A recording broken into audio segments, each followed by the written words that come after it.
ವಿದ್ಯಾರ್ಥಿಗಳ ಅಗತ್ಯಗಳಿಗೆ ಅನುಸಾರವಾಗಿ ಯೋಜನೆಗಳನ್ನು ಯಶಸ್ವಿಯಾಗಿ ಜನರಿಗೆ ತಲುಪಿಸುವಂತಹ ಕೆಲಸವನ್ನು ಸಾಮಾಜಿಕ ಪರಿಶೋಧನೆ ನಿರ್ದೇಶನಾಲಯ ಮಾತ್ರ ಮಾಡಿದೆ. ಅದೇ ರೀತಿ ದೇಶದ ಭವಿಷ್ಯ ಪ್ರಗತಿ ಕೋನಗಳಲ್ಲಿ ನಿರ್ಧಾರವಾಗುತ್ತದೆ ಅಂತ ನಮ್ಮ ಕೊಠಾರಿ ಆಯೋಗ ಹೇಳ್ತದೆ. ಅದಕ್ಕೆ ತಕ್ಕಂತೆ ಶಿಕ್ಷಣ ವ್ಯಕ್ತಿಯನ್ನು ಪರಿಪೂರ್ಣತೆಯನ್ನು ತರಬೇಕು. ಜೀವನವನ್ನು ಮುಂದುವರಿಸುವ ಶಕ್ತಿಯನ್ನು ಸಾಮರ್ಥ್ಯವನ್ನು ಮಗುವಿನಲ್ಲಿ ವೃದ್ಧಿಸುವುದೇ ಶಿಕ್ಷಣ. ಅವನಲ್ಲಿ ಆತ್ಮಸಾಕ್ಷಾತ್ಕಾರವನ್ನು ಉಂಟು ಮಾಡುವುದೇ ಶಿಕ್ಷಣ ಅಂತ ನಮ್ಮ ಮಹಾನ್ ವ್ಯಕ್ತಿಗಳು ಹೇಳ್ತಾರೆ. ಆದ್ರಿಂದ 3 ದಿನದ ಕಾರ್ಯಕ್ರಮವು ಯಶಸ್ವಿಯಾಗಿ ಜರುಗ್ತಾ ಉಂಟು. ಮೊದಲನೇ ದಿನ ನಾವು ಇಲ್ಲಿ ಶಿಕ್ಷಕರು ಸಹಕರಿಸಿದ್ದೇವೆ. ನಮ್ಮ ಗ್ರಾಮ ಸಂಪನ್ಮೂಲ ವ್ಯಕ್ತಿಗಳೊಂದಿಗೆ ಮನೆ ಮನೆಗೆ ತೆರಳಿ ಮನೆಯ ಪರಿಸ್ಥಿತಿ ಹೇಗಿದೆ, ಶಿಕ್ಷಕರ ಅಭಿಪ್ರಾಯ ಹೇಗಿದೆ, ಶಾಲೆಯ ಬಗ್ಗೆ ನಿಮ್ಮ ಅಭಿಪ್ರಾಯ ಏನು, ನಿಮಗೆ ಸವಲತ್ತುಗಳು ಲಭಿಸುತ್ತಿದೆಯೇ, ಇಂತಹ ಪ್ರಶ್ನೆಗಳನ್ನು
ಎಲ್ರಿಗೂ ನಮಸ್ಕಾರ.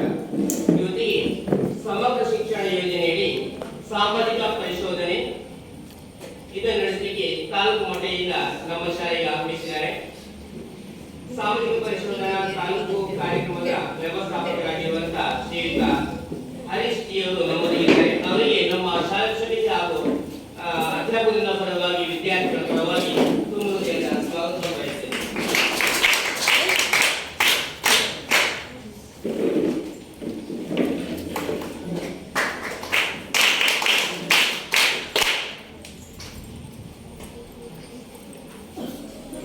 ಈ ನಿಯಮದಂತೆ ಸಮಗ್ರ ಶಿಕ್ಷಣ ಯೋಜನೆಯಡಿ ನಡೆಯುತ್ತಿರುವಂತಹ ಪರಿಶೋಧನೆ ಇದರ ನಿಯಮದಂತೆ ಇವತ್ತಿಗೆ ನಮ್ಮ ಶಾಲೆಯಲ್ಲಿ ಹಿರಿಯ ಪೋಷಕರ ಅಂತ ಹೇಳಿ ಅವರನ್ನು ಅಧ್ಯಕ್ಷರಾಗಿ ಆಯ್ಕೆ ಮಾಡಬೇಕಂತ ಹೇಳಿದ್ದಾರೆ. ಹಾಗೆ ನಮ್ಮ ಇವತ್ತಿನ ಈ ಸಭಾ ಕಾರ್ಯಕ್ರಮದ ಅಧ್ಯಕ್ಷತೆಯನ್ನು ದೇವದಾಸ್ ಇವರು ವಹಿಸಿಕೊಂಡು ಸಭೆಯಲ್ಲಿ ಚೆಂದ ಕಾಣಿಸಿಕೊಳ್ಬೇಕಾಗಿ ಅವರಲ್ಲಿ ವಿನಂತಿ ಮಾಡಿಕೊಂಡಿದ್ದಾರೆ.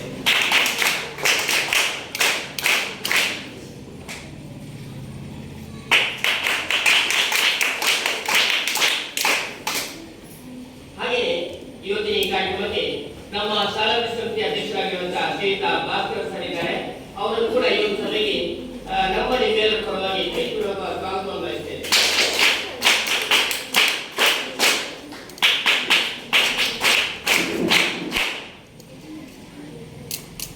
ನಮ್ಮ ಈ ಶಾಲೆಯ ನಿಯಮದಂತೆ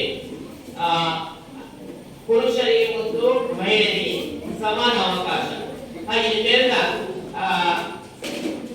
ಪ್ರತಿಬಿಂಬವಾಗಿ ನಮ್ಮಲ್ಲಿ ಉಪಾಧ್ಯಕ್ಷೆ ಶ್ರೀಮತಿ ಸುಂದರಿ ಅವರು ಸಭಾ ಕಾರ್ಯಕ್ರಮದ ಪಾಲ್ಗೊಂಡಿದ್ದಾರೆ. ಅವರಿಗೂ ಕೂಡ ಈ ಒಂದು ಸಭೆಗೆ ಪ್ರೀತಿಪೂರ್ವಕವಾಗಿ ಸ್ವಾಗತಿಸುತ್ತೇನೆ.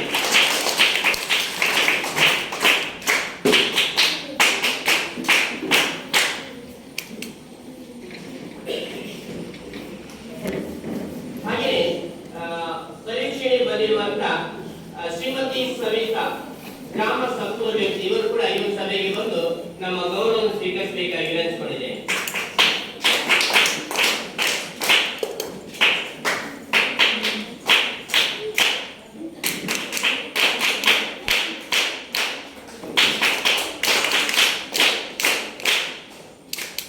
ಇನ್ನೊಬ್ಬರು ಕುಮಾರಿ ದೀಕ್ಷಾ ಇವರು ಕೂಡ ಗ್ರಾಮ ಸಂಪೂರ್ಣ ವ್ಯಕ್ತಿಯಾಗಿ ನಮ್ಮ ಶಾಲೆಗೆ ಪರಿಶೋಧನೆಗಾಗಿ ಬಂದಿದ್ದಾರೆ. ಅವರನ್ನು ಕೂಡ ಈ ಒಂದು ಸಂದರ್ಭದಲ್ಲಿ ಪ್ರೀತಿಪೂರ್ವಕವಾಗಿ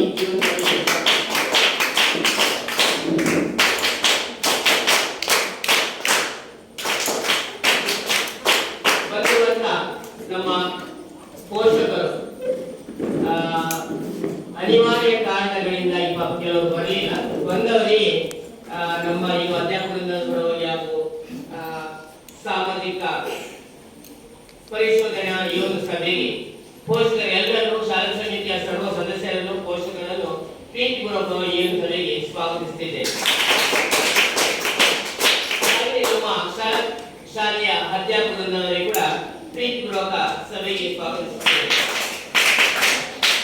ಹಾಗೆ ನಮ್ಮ ಪುಟಾಣಿಗಳು 6 ಮತ್ತು 7ನೇ ತರಗತಿ ವಿದ್ಯಾರ್ಥಿಗಳು ನಮ್ಮೊಂದಿಗೆ ಈ ಸಭೆಯಲ್ಲಿ ಪಾಲ್ಗೊಂಡಿದ್ದೀರಿ. ತಮಗೂ ಪ್ರೀತಿಪೂರ್ವಕ ಸ್ವಾಗತವನ್ನು ಬಯಸುತ್ತೇವೆ. ಬಂದಿರುವಂತಹ ಎಲ್ಲ ಪೋಷಕರಿಗೆ, ವಿದ್ಯಾರ್ಥಿಗಳಿಗೆ ಹಾಗೂ ಅಧ್ಯಾಪಕರಿಗೆ ಹಾಗೂ ಎಲ್ಲರನ್ನು ಪ್ರೀತಿಪೂರ್ವಕ ಸ್ವಾಗತಿಸ್ತಾ ನನ್ನ ಸ್ವಾಗತವನ್ನು ಮುಕ್ತಾಯಗೊಳಿಸುತ್ತೇನೆ.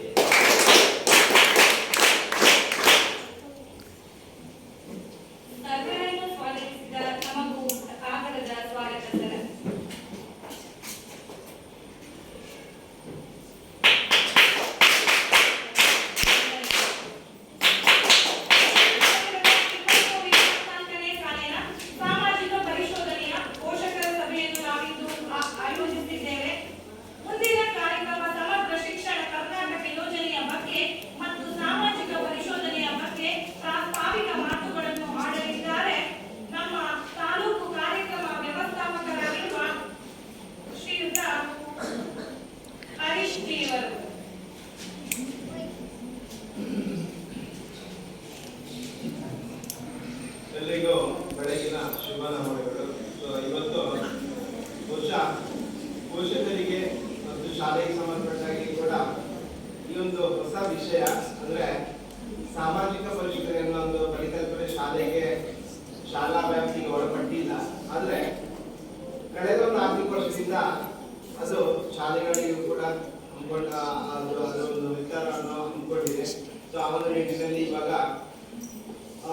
ನಮ್ಮ ತಾಲೂಕಿನ ಕೆಲವೊಂದು 5 ಶಾಲೆಗಳಲ್ಲಿ ಮಧ್ಯಾಹ್ನ ಬಿಸಿಯೂಟ ಯೋಜನೆಯನ್ನು ಸಾಮಾಜಿಕ ಪರಿಶೀಲನೆ ನಡೆಸಿಕೊಂಡಿದ್ದೀವಿ. ಅದೇ ರೀತಿ ಕಳೆದ ಒಂದು ಆರ್ಥಿಕ ವರ್ಷದಿಂದ ಈ ಸಮಗ್ರ ಶಿಕ್ಷಣ ಕರ್ನಾಟಕ ಯೋಜನೆಯಡಿ ಗ್ರಾಮ ಪಂಚಾಯತ್ ವ್ಯಾಪ್ತಿಯಲ್ಲಿ ಬರತಕ್ಕಂತಹ ಎಲ್ಲ ಸರ್ಕಾರಿ ಶಾಲೆಗಳನ್ನು ಅಂದ್ರೆ ಆ ಒಂದು ಆರ್ಥಿಕ ವರ್ಷದಲ್ಲಿ 2 ಸರ್ಕಾರಿ ಶಾಲೆಗಳನ್ನು ಆಯ್ಕೆ ಮಾಡಿಕೊಂಡು ಈ ಒಂದು ಸಾಮಾಜಿಕ ಪರಿಶೀಲನೆ ಪ್ರಕ್ರಿಯೆಯನ್ನು ನಡೆಸಬೇಕಿತ್ತು. ಹಾಗಾಗಿ ಕಳೆದ ವರ್ಷ ಮತ್ತು ಈ ವರ್ಷ ನಾವು ಎಲ್ಲಾ ಶಾಲೆಗಳನ್ನು ಅಂದ್ರೆ ತಾಲೂಕಾಂತದಲ್ಲಿ ಬರ್ತಕ್ಕಂಥ ಎಲ್ಲಾ ಶಾಲೆಗಳಲ್ಲಿ ಈ ಒಂದು ಯೋಜನೆ ಅಂದ್ರೆ ಸಾಮಾಜಿಕ ಪರಿಶೀಲನೆಗೆ ಒಳಪಡಿಸಬೇಕಾಗಿರುವಂತದ್ದು ಕಡ್ಡಾಯ ನಿಯಮ.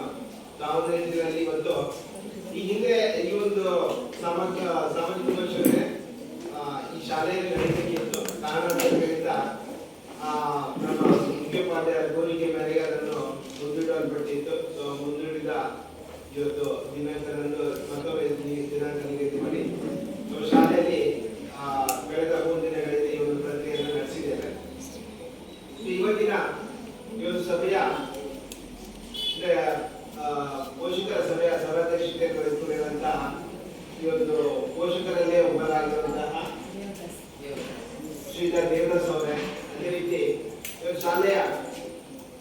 ಶಾಲಾಭಿವೃದ್ಧಿ ಕೆಲಸ ಸಮಿತಿಯ ಅಧ್ಯಕ್ಷರೇ, ಉಪಾಧ್ಯಕ್ಷರೇ, ಅದೇ ರೀತಿ ಆ ಸಮಿತಿಯ ಎಲ್ಲ ಸದಸ್ಯರೇ, ಇವರು ಶಾಲೆಯ ಮುಖ್ಯೋಪಾಧ್ಯಾಯರೇ ಹಾಗೂ ಶಿಕ್ಷಕ ವೃಂದದವರೇ, ಇವತ್ತು ಈ ಒಂದು ತಮ್ಮ ದೈನಂದಿನ ಚಟುವಟಿಕೆಗಳಲ್ಲಿ ಶಾಲೆಗಳಲ್ಲಿ ಕೂಡ ಹಲವಾರು ಕಾರ್ಯಕ್ರಮಗಳು ಆಗಾಗ ಆಗ್ತಾ ಇದೆ. ಆದರೂ ಕೂಡ ಅವರ ಸಭೆಗಳಲ್ಲಿ ಪೋಷಕರು ಅವರ ಒಂದು ಹಾಜರಾತಿಯನ್ನು ತೋರಿಸ್ತಾ ಇರೋದು ಕೂಡ ಬಹಳ ಶ್ಲಾಘನೀಯ ವಿಚಾರ. ಎಲ್ಲಿಗೂ ಗೊತ್ತಿದೆ ಏನ್ ಆಗ್ತಿದೆ ಅನ್ನೋದು. ಇವತ್ತು ಆಗಮಿಸ್ತಕ್ಕಂಥ ಎಲ್ಲ ಮಕ್ಕಳ ಪೋಷಕರೇ ಹಾಗೂ ಇವತ್ತು ಈ ಒಂದು ಪೋಷಕರ ಸಭೆಯಲ್ಲಿ ಭಾಗವಹಿಸಿರ್ತಕ್ಕಂತಹ 6 ಮತ್ತು 7ನೇ ತರಗತಿ ಎಲ್ಲ ವಿದ್ಯಾರ್ಥಿಗಳೇ, ಬಹುಶಃ ಸರ್ಕಾರದ ಆದೇಶದ ಮೇರೆಗೆ ಒಂದು ಸಾಮಾಜಿಕ ಪರಿಶೀಲನೆ ಪ್ರಕ್ರಿಯೆ ಆಗ್ತಾ ಇದೆ. ಇಲ್ಲಿಗೆ ಏನು ಯಾವ ಕಾರಣಕ್ಕೆ ಆಗ್ತಾ ಇದೆ ಮತ್ತು ಏನಿದೆ ಉದ್ದೇಶ, ಇದೆಲ್ಲ ಯಾಕೆ ಶಾಲೆಗಳಿಗೆ ಯಾಕೆ ಬೇಕಿರೋದ್ರ ಬಗ್ಗೆ ನಿಮ್ಮಲ್ಲಿ ಒಂದು ಪ್ರಶ್ನೆಗಳು ಮೂಡಿರ್ಬೋದು. ಆದ್ರೆ ಆ ಪ್ರಶ್ನೆಗಳನ್ನು ಅದಕ್ಕೆ ಸಮರ್ಪಕವಾದ ಮಾಹಿತಿಯನ್ನು ಕೊಡಬೇಕಾಗಿರೋದು ಕೂಡ ಈ ಒಂದು ಸಭೆಯ ಮುಖ್ಯ ಉದ್ದೇಶ. ಯಾಕಂತ ಹೇಳಿದ್ರೆ ಯೋಜನೆಗಳು ಸರ್ಕಾರಗಳು ಯಾವುದೇ ಇದ್ರೂ ಕೂಡ ಆ ಯೋಜನೆಗಳಲ್ಲಿ ಜಾರಿಗೆ ತರ್ತದೆ. ಆ ಜಾರಿಗೆ ತಂದಂತಹ ಯೋಜನೆಗಳನ್ನು ಎಲ್ಲಿ ಅನುಷ್ಠಾನ ಮಾಡಬೇಕು, ಯಾವ ಇಲಾಖೆ ಅನುಷ್ಠಾನ ಮಾಡಬೇಕು ಅಂತ ಹೇಳಿದ್ರೆ ಗ್ರಾಮ ಪಂಚಾಯತ್ ಅಲ್ಲಿ ಗ್ರಾಮಸ್ಥರಿಗೆ ಗ್ರಾಮ ಪಂಚಾಯತ್ ಬಹಳ ಹತ್ರ ಆಗಿರೋದ್ರಿಂದ ಅಲ್ಲಿ ಎಲ್ಲ ಯೋಜನೆಗಳು ಆ ಗ್ರಾಮ ಪಂಚಾಯತ್ ಅಲ್ಲಿ ಅನುಷ್ಠಾನ ಆಗುತ್ತೆ. ಆದ್ರೆ ಶಾಲೆಗಳಿಗೆ ಸಂಬಂಧಪಟ್ಟ ಹಾಗೆ ಯಾವುದೇ ಮಕ್ಕಳಿಗೆ ಯೋಜನೆಗಳನ್ನು ಶಿಕ್ಷಣದ ರೀತಿಯನ್ನು ಅಳವಡಿಸಿಕೊಂಡಾಗ ಅದನ್ನು ಅನುಷ್ಠಾನಕ್ಕೆ ತರುವಂತಹ ಒಂದು ಸಂಸ್ಥೆ ಹೇಳಿದ್ರೆ ಶಿಕ್ಷಣ ಇಲಾಖೆ. ಹಾಗೆ ಶಾಲೆಗಳಲ್ಲಿ ಎಲ್ಲ ಯೋಜನೆಗಳು ಜಾರಿಯಲ್ಲಿರುತ್ತೆ. ಅದಕ್ಕೆ ಬೇಕಾದಂತಹ ಎಲ್ಲ ನಿಯಮಗಳನ್ನು ಪಾಲನೆ ಮಾಡಿಕೊಂಡು ಅದು ಜಾರಿಗೆ ತರುವಲ್ಲಿ ಹೆಚ್ಚಿನ ಮಟ್ಟದಲ್ಲಿ ಶ್ರಮ ವಹಿಸ್ತಾ ಇರುತ್ತೆ. ಸೊ ಅಂತಹ ಸಂದರ್ಭದಲ್ಲಿ ಯಾರು ಫಲಾನುಭವಿಗಳಿದ್ದಾರೆ, ಆ ಪ್ರಯೋಜನ ಪಡೆದಕ್ಕಂತಹ ಫಲಾನುಭವಿಗಳು ಯಾರು, ಆ ಯೋಜನೆ ಸಮರ್ಪಕವಾಗಿ ಸಾಗ್ತಾ ಇದೆಯಾ, ಆ ಯೋಜನೆ ಅನುಷ್ಠಾನ ಪ್ರಕ್ರಿಯೆಯಲ್ಲಿ ಏನಾದರೂ ಸಮಸ್ಯೆಗಳಾಗ್ತಾ ಇದೆಯಾ, ನಿಜವಾಗ್ಲೂ ಅದು ಮಕ್ಕಳಿಗೆ ಆ ಯೋಜನೆ ಏನು ಕಡತದಲ್ಲಿದೆ, ಜಾರಿಗೆ ತಂದಿರುವಂತಹ ಯೋಜನೆ ಏನಿದೆ ಅದು ಮಕ್ಕಳಿಗೆ ತಲುಪ್ತಾ ಇದೆಯಾ, ಸರಿಯಾಗಿ ತಲುಪ್ತಾ ಇದೆಯಾ, ಅಥವಾ ಅಲ್ಲಿ ಏನಾದರೂ ಲೋಪದೋಷಗಳು ಇದೆಯಾ, ಇವೆಲ್ಲವನ್ನು ಮುಕ್ತವಾಗಿ ಹೇಳಬೇಕಾದವರು ಶಾಲಾ ಹಂತದಲ್ಲಿ ಮಕ್ಕಳ ಪೋಷಕರು. ಸೊ ಈ ಒಂದು ಯೋಜನೆಯಲ್ಲಿ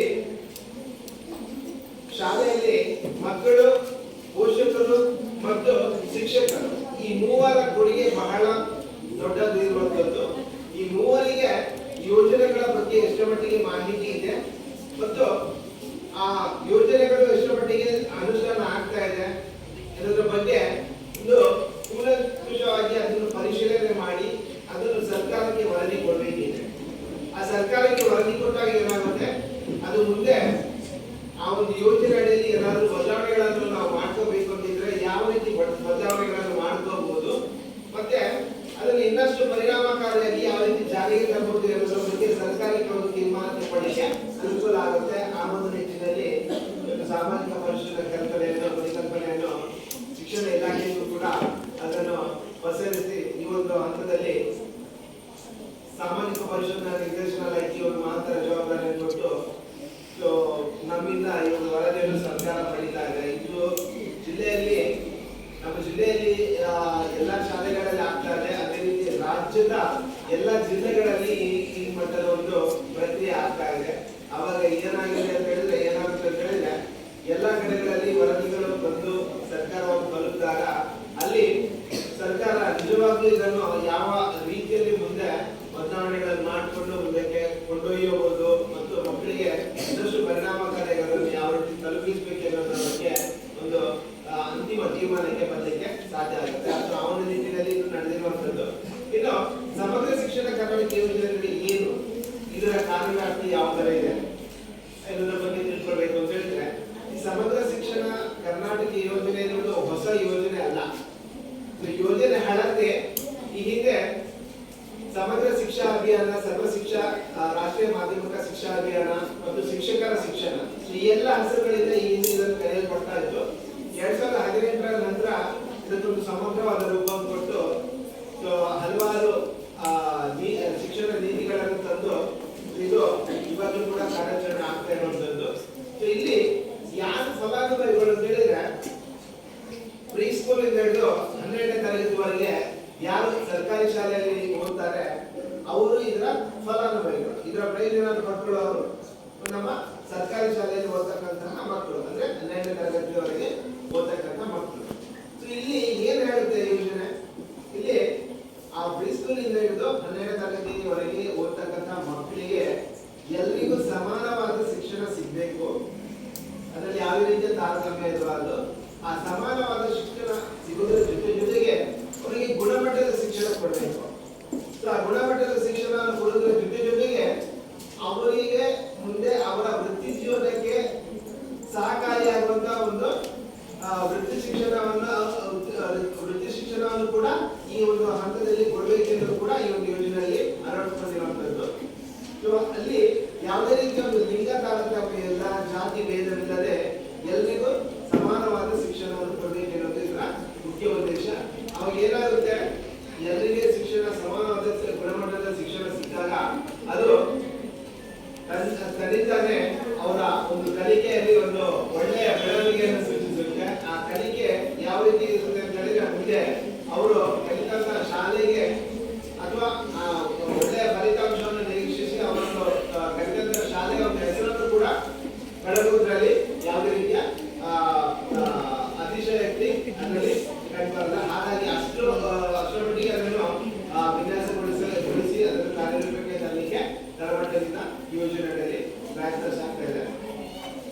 ಹಾಗಾಗಿ ಇಲ್ಲಿ ಮಕ್ಕಳಿಗೆ ಪ್ರಾಥಮಿಕ ಹಂತದ ಶಿಕ್ಷಣ ಇರ್ಬೋದು, ಅಥವಾ ಪ್ರೌಢ ಶಾಲಾ ಹಂತದ ಶಿಕ್ಷಣ ಇರ್ಬೋದು, ಅಥವಾ ಪದವಿ ಪೂರ್ವ ಶಿಕ್ಷಣ ಅಂತ ಈ ಎಲ್ಲ ಹಂತಗಳಲ್ಲಿ ಮಕ್ಕಳಿಗೆ ಏನು ಶಿಕ್ಷಣವನ್ನು ಪಡ್ಕೋತಾರೆ ಅದು ಇಲ್ಲಿ ಬಹಳ ಮುಖ್ಯ. ಆ ಶಿಕ್ಷಣದ ಜೊತೆಗೆ ಇಲ್ಲಿ ಮಕ್ಕಳ ಪೋಷಕರ ಮತ್ತು ಶಿಕ್ಷಕರ ಪಾತ್ರದ ಬಗ್ಗೆ ಕೂಡ ಬಹಳಷ್ಟು ಮಾಹಿತಿಗಳನ್ನು ಇವತ್ತು ಸಾಮಾಜಿಕ ಪರಿಶೀಲನಾ ವರದಿಯಲ್ಲಿ ಸರ್ಕಾರ ಈ ಒಂದು ಯೋಜನೆಯನ್ನು ಅಂದ್ರೆ ಈ ಸಾಮಾಜಿಕ ಪರಿಶೀಲನೆ ನಡೆಸಬೇಕು ಅಂತ ಹೇಳಿದ್ರೆ ಇದರಲ್ಲಿ ತುಂಬಾನೇ ತೆರಮರೆಯ ಕೆಲಸ ಕಾರ್ಯಗಳಾಗಿದೆ. ಸಾಕಷ್ಟು ವಿಡಿಯೋ ಕಾನ್ಫರೆನ್ಸ್ ಸಂಬಂಧಪಟ್ಟ ಆಗಿದೆ. ಅಂತಿಮವಾಗಿ ಸರ್ಕಾರವೇ ನಮಗೆ ಒಂದು 138 ಪ್ರಶ್ನಾವಳಿಗಳನ್ನು ತಯಾರು ಮಾಡಿಕೊಂಡು 138 ಪ್ರಶ್ನಾವಳಿಗಳಲ್ಲಿ ಮಕ್ಕಳಿಗೆ ಸಂಬಂಧಪಟ್ಟದಿರ್ಬೋದು, ಶಿಕ್ಷಕರಿಗೆ ಶಾಲಾ ಹಂತದಲ್ಲಿ ಶಿಕ್ಷಕರಿಗೆ ಸಂಬಂಧಪಟ್ಟದಿರ್ಬೋದು ಮತ್ತು ಪೋಷಕರಲ್ಲಿ ಕೇಳಿಸಿಕೊಳ್ಳುವಂತಹ ಅನೇಕ ಮಾಹಿತಿಗಳಿವೆ. ಇವೆಲ್ಲವನ್ನು ನಾವು ಈ ಸಂದರ್ಭದಲ್ಲಿ ಕೂಲಂಕುಷವಾಗಿ ಪರಿಶೀಲಿಸಿ ಅದನ್ನು ಸಂಬಂಧಪಟ್ಟವರಿಂದ ಎಲ್ಲ ಮಾಹಿತಿಗಳನ್ನು ಕಲೆ ಹಾಕಿ ಅದನ್ನು ಈ ಒಂದು ಪೋಷಕರ ಸಭೆಯಲ್ಲಿ ನಾವೇನು ಆ 3 ದಿನಗಳಲ್ಲಿ ಕಂಡುಕೊಂಡಂತಹ ವರದಿ ಏನಿದೆ ಅದನ್ನು ಈ ಒಂದು ಪೋಷಕರ ಸಭೆಯನ್ನು ಆಯೋಜನೆ ಮಾಡಿ ಇಲ್ಲಿ ಅದನ್ನು ಮಂಡಿಸಿ ಮತ್ತೆ ಅದನ್ನು ಮುಂದಿನ ಹಂತದಲ್ಲಿ ಅದನ್ನು ಸರ್ಕಾರಕ್ಕೆ ಕಳಿಸಿಕೊಡುವಂತ ಒಂದು ಪ್ರಕ್ರಿಯೆ ಈ 3 ದಿನಗಳಲ್ಲಿ ಆಗುವಂಥದ್ದು. ಇಲ್ಲಿ ಒಂದು ವಿಚಾರ ಗಮನಿಸಬೇಕು, ಈ ಮಕ್ಕಳಿಗೆ ಸರ್ಕಾರ ತುಂಬಾನೇ ಖರ್ಚು ಮಾಡ್ತಾ ಇದೆ. ನಿಮ್ಗೆ ಗೊತ್ತಿದೆ, ಈಗ ಸರ್ಕಾರಿ ಶಾಲೆ ಅಂತ ಹೇಳಿದ್ರೆ ನಾವು ಬೆಳಿಗ್ಗೆ ಶಾಲೆಗೆ ಬಂದ ಕೂಡಲೇ ಅವರಿಗೆ ಹಾಲು ಕೊಡುವಂಥದ್ದು ಇರ್ಬೋದು, ಮಧ್ಯಾಹ್ನ ಬಿಸಿಯೂಟ ಕೊಡುವಂಥದ್ದು ಇರ್ಬೋದು. ಅದೇ ರೀತಿ ಮಕ್ಕಳಿಗೆ ಪಠ್ಯ ಪುಸ್ತಕ ಮತ್ತು ಪಾಠ ಪುಸ್ತಕ ಕೊಡುವಂಥದ್ದು ಇರ್ಬೋದು, ಅವರಿಗೆ ಸಮವಸ್ತ್ರಕ್ಕೆ ಸಮವಸ್ತ್ರ ಕೊಡುವಂಥದ್ದು ಇರ್ಬೋದು. ಇವೆಲ್ಲದಕ್ಕೆ ಸರ್ಕಾರ ತುಂಬಾನೇ ಖರ್ಚು ಮಾಡ್ತಾ ಇದೆ. ಆದ್ರೆ ಈ ಎಲ್ಲ ಮಕ್ಕಳು ಏನು ಇಲ್ಲಿ ಪ್ರೀಸ್ಕೂಲ್ ಇಂದ ಹಿಡಿದು 12ನೇ ತರಗತಿವರೆಗೆ ಮಕ್ಕಳು ವಿದ್ಯೆ ಕಲಿತಾ ಇದ್ದಾರೆ. ಆ ವಿದ್ಯೆ ಕಲಿತ ಮಕ್ಕಳು ಅವರಿಗೆ 12ನೇ ತರಗತಿ ಪಾಸ್ ಆಗಿ ಹೊರ ಜಗತ್ತಿಗೆ ಬಂದಾಗ ನಮಗೆ ಸರ್ಕಾರಿ ಶಾಲೆಯಾಗೆ ಖಾಸಗಿ ಶಾಲೆಯಲ್ಲಿ ಕೂಡ ವಿದ್ಯೆಯನ್ನು ಕೊಡ್ತಾ ಇದ್ದಾರೆ. ಆ ಖಾಸಗಿ ಶಾಲೆಯಲ್ಲಿ 12ನೇ ತರಗತಿ ಪಾಸ್ ಆಗಿ ಹೊರಗಡೆ ಬಂದಂತಹ ಒಬ್ಬ ವಿದ್ಯಾರ್ಥಿಗೂ ನಮ್ಮ ಸರ್ಕಾರಿ ಶಾಲೆಯಲ್ಲಿ ವಿದ್ಯೆ ಕಲಿತು ಹೊರಗಡೆ ಬರುವಂತಹ ವಿದ್ಯಾರ್ಥಿಗೂ ಯಾವುದೇ ರೀತಿಯಲ್ಲಿ ಒಂದು ವ್ಯತ್ಯಾಸ ಕಂಡು ಬರಬಾರದು. ಇಬ್ಬರು ಸರಿ ಸಮಾನರಾಗಿ ವಿದ್ಯೆಯನ್ನು ಪಡ್ಕೊಳ್ಬೇಕು ಅನ್ನೋ ನಿಟ್ಟಿನಲ್ಲಿ ಇದನ್ನು ವಿನ್ಯಾಸಗೊಳಿಸಿ ಅದಕ್ಕೆ ಉತ್ತೇಜನ ಕೊಡ್ತಾ ಇರುವಂತದ್ದು. ಹಾಗಾಗಿ ಮಕ್ಕಳು ಈ ಒಂದು ಹಂತದಲ್ಲಿ ಈಗ 12ನೇ ತರಗತಿಯ ಮಕ್ಕಳಿದ್ದಾರೆ. ಆದ್ರೂ ಕೂಡ ಇಲ್ಲಿ ಒಂದು ಗಮನಿಸಬೇಕಾದಂತಹ ವಿಚಾರ ಏನಂತ ಹೇಳಿದ್ರೆ, ಶಿಕ್ಷಕರು ಅವರನ್ನು ಈ ಒಂದು ಸಭೆಯಲ್ಲಿ ಕೂರಿಸಿ ಈ ಸಭೆಯಲ್ಲಿ ಏನಾಗ್ತಿದೆ, ನೀವು ಎಷ್ಟರ ಮಟ್ಟಿಗೆ ಅದನ್ನು ತಿಳ್ಕೊತೀರಿ ಅನ್ನೋ ಬಗ್ಗೆ ಕೂಡ ಅವರಿಗೊಂದು ಇದನ್ನು ಕೊಟ್ಟಿದ್ದಾರೆ. ಸೊ ಅದರಲ್ಲಿ ಕೂಡ ಮಕ್ಕಳು ಎಷ್ಟರ ಮಟ್ಟಿಗೆ ಅವರ ಒಂದು ಉಪಸ್ಥಿತಿಯನ್ನು ಅವರು ತೋರಿಸಿಕೊಡ್ತಾರೆ ಅನ್ನೋದು ಮತ್ತೆ ಮುಂದೆ ಅದ್ರ ಸಂಬಂಧಪಟ್ಟ ಶಿಕ್ಷಕರಿಗೆ ಅದು ಮನದಟ್ಟಾಗುತ್ತೆ. ಆದ್ರೆ ಇದೆಲ್ಲ ವಿಚಾರಗಳಿಗೆ ಈ ಉತ್ತೇಜನ ಕೊಡುವಂಥದ್ದು ಅದನ್ನು ಗಮನಿಸಬೇಕಾದಂತಹ ವಿಷಯ.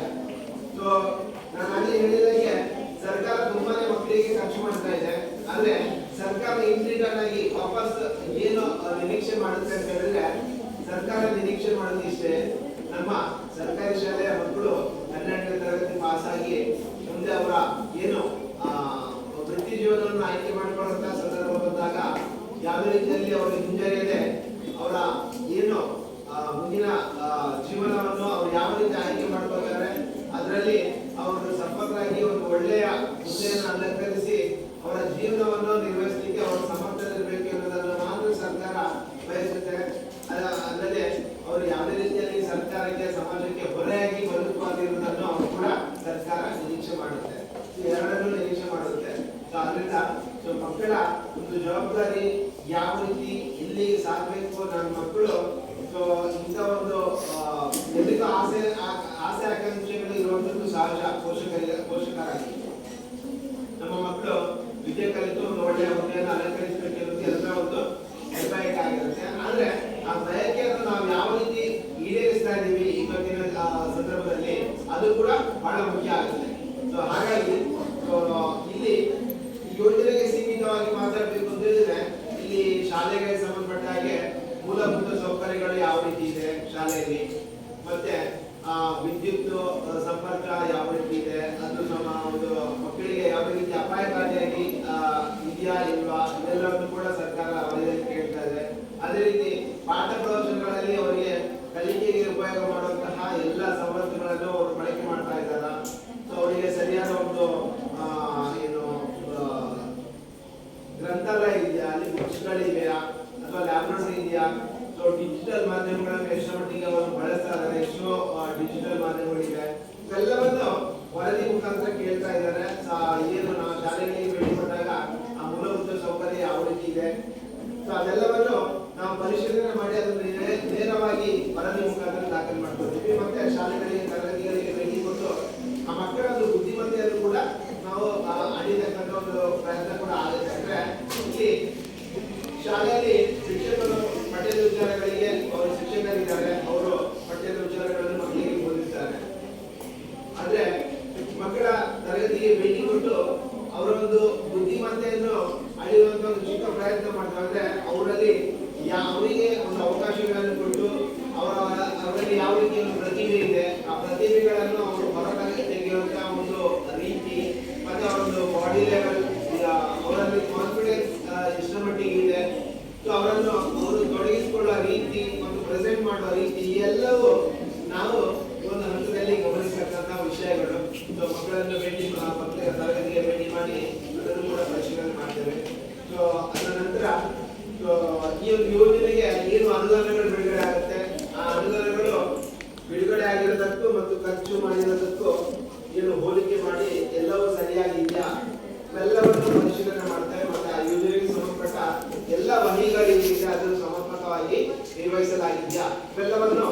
ಈ ಹಂತದಲ್ಲಿ ಪರಿಶೀಲನೆ ಮಾಡಿ ಮತ್ತೆ ಎರಡನೇ ದಿನ ನಾವೇನು ಮಕ್ಕಳ ಮನೆ ಭೇಟಿ ಮಾಡಿದಾಗ ಮಕ್ಕಳ ಪೋಷಕರಿಗೆ ಶಾಲೆಯಲ್ಲಿ ನಡೆಯತಕ್ಕಂತಹ ವಿಚಾರಗಳ ಬಗ್ಗೆ ಎಷ್ಟರ ಮಟ್ಟಿಗೆ ಮಾಹಿತಿ ಇದೆ, ಸೊ ಅವರು ಆ ಮಕ್ಕಳ ಒಂದು ಕಲಿಕೆಯಲ್ಲಿ ಅವರನ್ನು ಎಷ್ಟರ ಮಟ್ಟಿಗೆ ತೊಡಗಿಸಿಕೊಳ್ತಾ ಇದ್ದಾರೆ, ಸೊ ಮತ್ತೆ ಶಾಲೆಯಲ್ಲಿ ಶಿಕ್ಷಕರು, ಮಕ್ಕಳು ಮತ್ತು ಪೋಷಕರ ಈ ಮೂವರ ಸಂಬಂಧದ ಬಗ್ಗೆ ಕೂಡ ಕೆಲವೊಂದು ಪ್ರಶ್ನೆಗಳನ್ನು ನಾವು ಅವರಿಗೆ ಕೇಳಿ ಅದನ್ನು ಕೂಡ ದಾಖಲು ಮಾಡ್ಕೊಳ್ತೀವಿ. ಸೊ ಅಂತಿಮವಾಗಿ ನಾವೇನೇ ವರದಿ ನೇರವಾಗಿ ಕಂಡಂತ ವರದಿ ಇರ್ಬೋದು, ಆ ವರದಿಗಳು ಯಾವುದೇ ರೀತಿಯಲ್ಲಿ ಅದನ್ನು ವಿದೌಟ್ ಫಿಲ್ಟರ್ ಅಂತ ಹೇಳಬೇಕು. ಸೊ ನಾವೇನು ಆ 3 ದಿನಗಳಲ್ಲಿ ಕಂಡುಕೊಂಡಂತಹ ವರದಿಗಳನ್ನು ನೇರವಾಗಿ ಒಂದು ಸಭೆಯ ಮುಂದೆ ಆ ವರದಿಗಳನ್ನು ಕ್ರೋಢೀಕರಣ ಮಾಡಿಕೊಂಡು ಅದೊಂದು ಕರಡು ವರದಿ ಪ್ರತಿ ಆಗಿರುತ್ತೆ. ಅಂದ್ರೆ ನಾವು ವರದಿ ಮಂಡನೆ ಮಾಡುವ ಅವರಿಗೆ ವರದಿ ಮಂಡನೆ ಮಾಡಿದ ನಂತರ ಅದು ಮತ್ತೆ ನಿಮ್ಮ ಆಸ್ತಿ ಆಗುತ್ತೆ. ಅಂದ್ರೆ ಪೋಷಕರು ಆ ವರದಿ ಬಗ್ಗೆ ಮುಕ್ತವಾಗಿ ಚರ್ಚೆ ಮಾಡ್ಕೋಬೇಕು. ಸೊ ನಾವು ನೋಡಿದ ವಿಚಾರಗಳು ತಪ್ಪಿರ್ಬೋದು, ನಾವು ಮಾಡಿದ್ದೇ ಅಂತಿಮ ಅಲ್ಲ. ಹಾಗಾಗಿ ನಾವು ಕಂಡುಕೊಂಡಂತ ವರದಿಗಳು ತಪ್ಪಿರ್ಬೋದು, ಆ ತಪ್ಪಿದ್ದ ವರದಿಯನ್ನು ನೀವು ಕೂಡ ನೇರವಾಗಿ ಹೇಳಲಿಕ್ಕೆ ನಿಮಗೆ ಅಷ್ಟೇ ಮುಕ್ತವಾಗಿ ಅವಕಾಶ ಇದೆ. ಅದೇ ರೀತಿ ಶಾಲೆಯಲ್ಲಿ ಏನಾದರೂ ಸಮಸ್ಯೆಗಳಾದ್ರೆ ಕೂಡ ಅದನ್ನು ಮುಕ್ತವಾಗಿ ಹಂಚಿಕೊಳ್ಳಿಕ್ಕೆ ಕೂಡ ನಿಮಗೆ ಈ ಒಂದು ಸಭೆಯನ್ನು ವೇದಿಕೆಯನ್ನಾಗಿ ಕಲ್ಪಿಸಿಕೊಡ್ತಾ ಇದ್ದೀವಿ.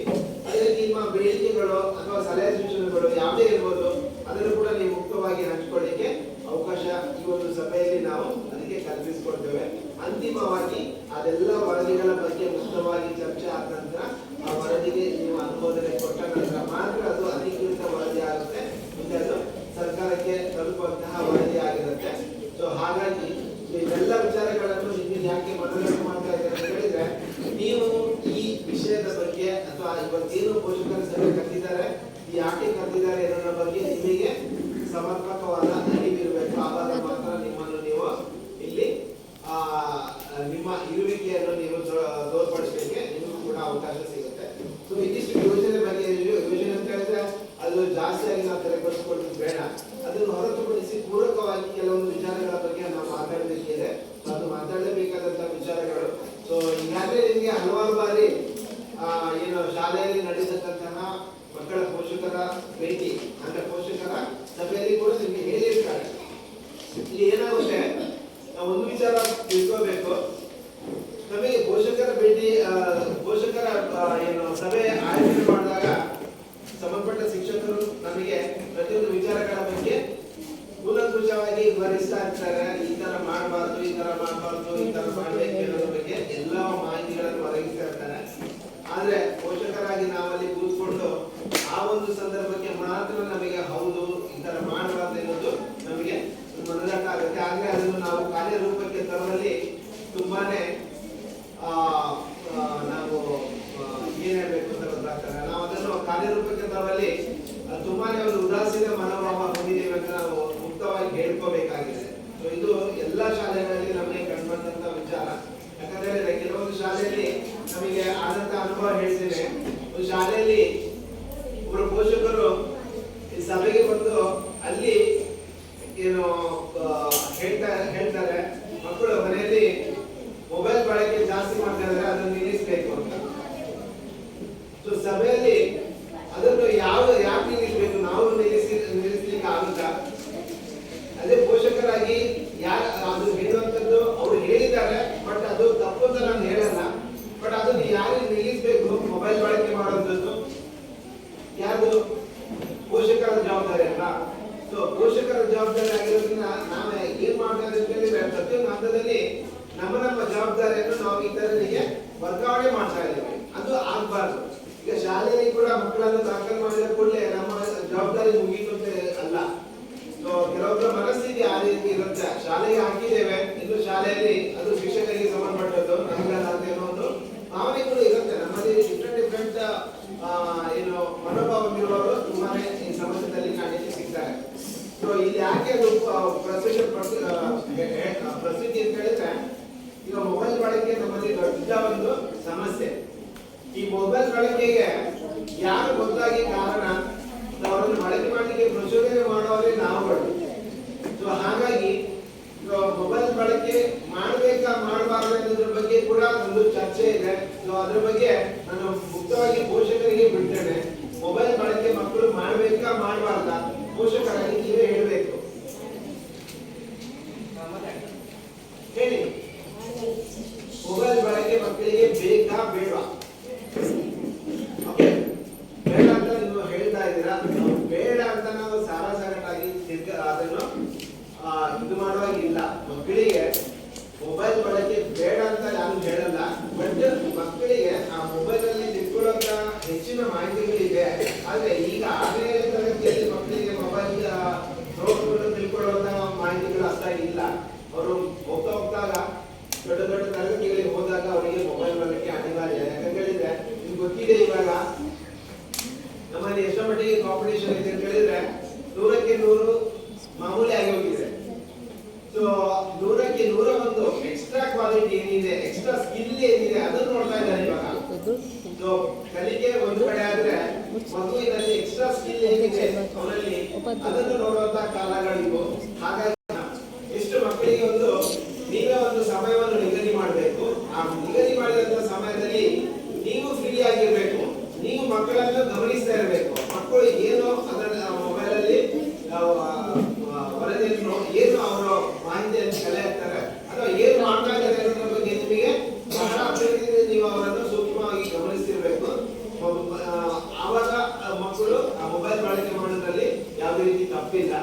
ಸೊ ಮತ್ತೆ ಮೊಬೈಲ್ ಬಳಕೆಗೆ ಮಕ್ಕಳಿಗೆ ಕೊಟ್ಟು ನೀವು ನಿಮ್ಮದೇ ಆದಂತಹ ಕೆಲಸ ಕಾರ್ಯಗಳಲ್ಲಿ ತೊಡಗಿಸ್ಕೊಟ್ರೆ ಮತ್ತೆ ಅದು ಬೇರೆ ರೀತಿಯಲ್ಲಿ ಅದು ಸಮಸ್ಯೆಗೆ ನಾವೇ ದಾರಿ ಮಾಡಿಕೊಟ್ಟಾಗುತ್ತೆ. ಸೊ ಅದಕ್ಕೆ ಲಿಮಿಟ್ ಇರಬೇಕು. ಲಿಮಿಟ್ ಮಾಡಿಕೊಂಡು ನಿಮ್ಮ ಒಂದು ಉಪಸ್ಥಿತಿಯಲ್ಲಿ ಮಕ್ಕಳಿಗೆ ಅದರ ನಿಮಗೂ ಆಗ ತಿಳ್ಕೊಳ್ಳಿಕ್ಕೆ ಅವಕಾಶಗಳಿರುತ್ತೆ.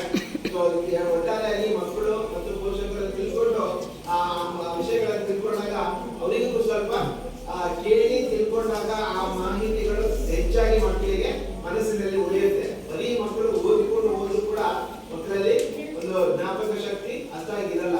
ಹಾಗಾಗಿ ಅದನ್ನು ಇನ್ನೊಬ್ಬರ ಜೊತೆ ಹಂಚಿಕೊಂಡು ಅದ್ರ ಬಗ್ಗೆ ಎಲ್ಲ ಮಾಹಿತಿಗಳನ್ನು ಪಡ್ಕೊಂಡಾಗ ಅದು ಜಾಸ್ತಿ ತಲೆಯಲ್ಲಿ ಉಳ್ಕೊಳ್ಳುತ್ತೆ ಅಂತ ಮಾಹಿತಿಗಳು. ಹಾಗಾಗಿ ಮಕ್ಕಳಿಗೆ ಆ ಮೊಬೈಲ್ ಬಳಕೆ ಮಾಡತಕ್ಕಂತಹ ಒಂದು ಸಮಯವನ್ನು ನಿಗದಿಪಡಿಸಿ ನೀವು ಹತ್ರ ಇದ್ದು ಅವರಿಗೆ ಕೊಡಿ, ಯಾವುದೇ ಸಮಸ್ಯೆಗಳಿರಲ್ಲ. ಮತ್ತೆ ಮಕ್ಕಳಿಗಾಗಿ ಪೋಷಕರು ಎಷ್ಟು ಸಮಯವನ್ನು ನೀವು ಕೊಡ್ತೀರಾ ಮನೆಯಲ್ಲಿ? ಮಕ್ಕಳ ಜೊತೆ ನೀವು ಎಷ್ಟು ಟೈಮ್ ಸ್ಪೆಂಡ್ ಮಾಡ್ತೀರಾ?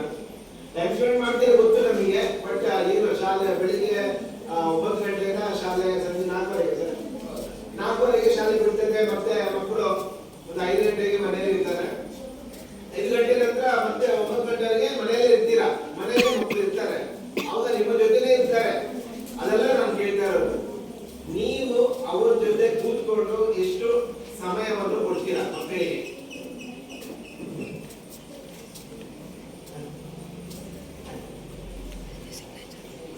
ಎಷ್ಟು ಕೊಡಲ್ಲ ಈಗ ಪೋಷಕರು? 1 ಗಂಟೆ ಕೊಡ್ತೀರಾ? ಅದೇ ಕೆಲಸ ಇರುತ್ತೆ, ನಿಮ್ಮ ಬಿಸಿ ಶೆಡ್ಯೂಲ್ ಅಲ್ಲಿ ಎಷ್ಟು ಟೈಮ್ ಕೊಡ್ತೀರಾ ಅಂತ ನಾನು ಕೇಳ್ತಾರೆ. ಓಕೆ, ಆ 1 ಗಂಟೆಯಲ್ಲಿ ಏನೆಲ್ಲ ನೀವು ಯಾವ ತರ ಇದು ಮಾಡ್ತೀರಾ ಹೇಳುದು? ಓಕೆ, ಹೋಮ್ವರ್ಕ್ ಇದ್ರೆ ಅದು ಅದೆಲ್ಲ ಬಂದು ಕೂಡ ಮಾಡಿರ್ತಾರೆ. ಮತ್ತೆ ನಾನು ಹೇಳುದು, ಓಕೆ ಕೊಡ್ತೀರಾ, ಹೆಚ್ಚಾಗಿ ಕೊಡ್ತೀರಾ.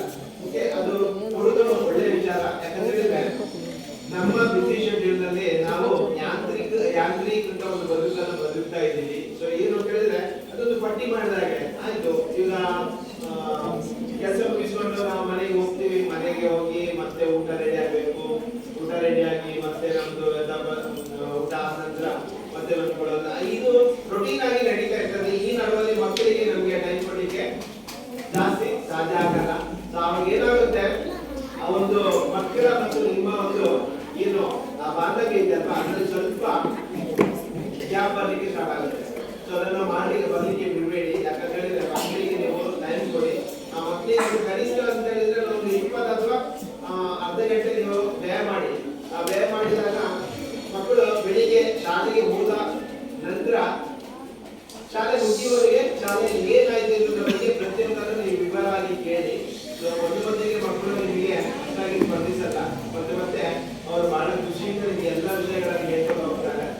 ಆವಾಗ ಏನಾಗುತ್ತೆ ಮಕ್ಕಳಿಗೂ ಕೂಡ ಆ ಒಂದು ಏನು ಬೆಳಿಗ್ಗೆ ಫಸ್ಟ್ ಪೀರಿಯಡ್ ನಿಂದ ಹಿಡಿದು ಎಂಟು ಪೀರಿಯಡ್ ವರೆಗೆ ಏನೆಲ್ಲ ಆಯ್ತು ಅನ್ನೋದನ್ನು ಅವರು ನಿಮ್ಮಲ್ಲಿ ಹೇಳ್ಕೊತಾ ಹೋಗ್ತಾರೆ. ಮಕ್ಕಳಿಗೂ ಕೂಡ ಒಂದು ಪುನರ್ಮನನಕ್ಕೆ ಅಲ್ಲಿ ಅವಕಾಶ ಆಗುತ್ತೆ.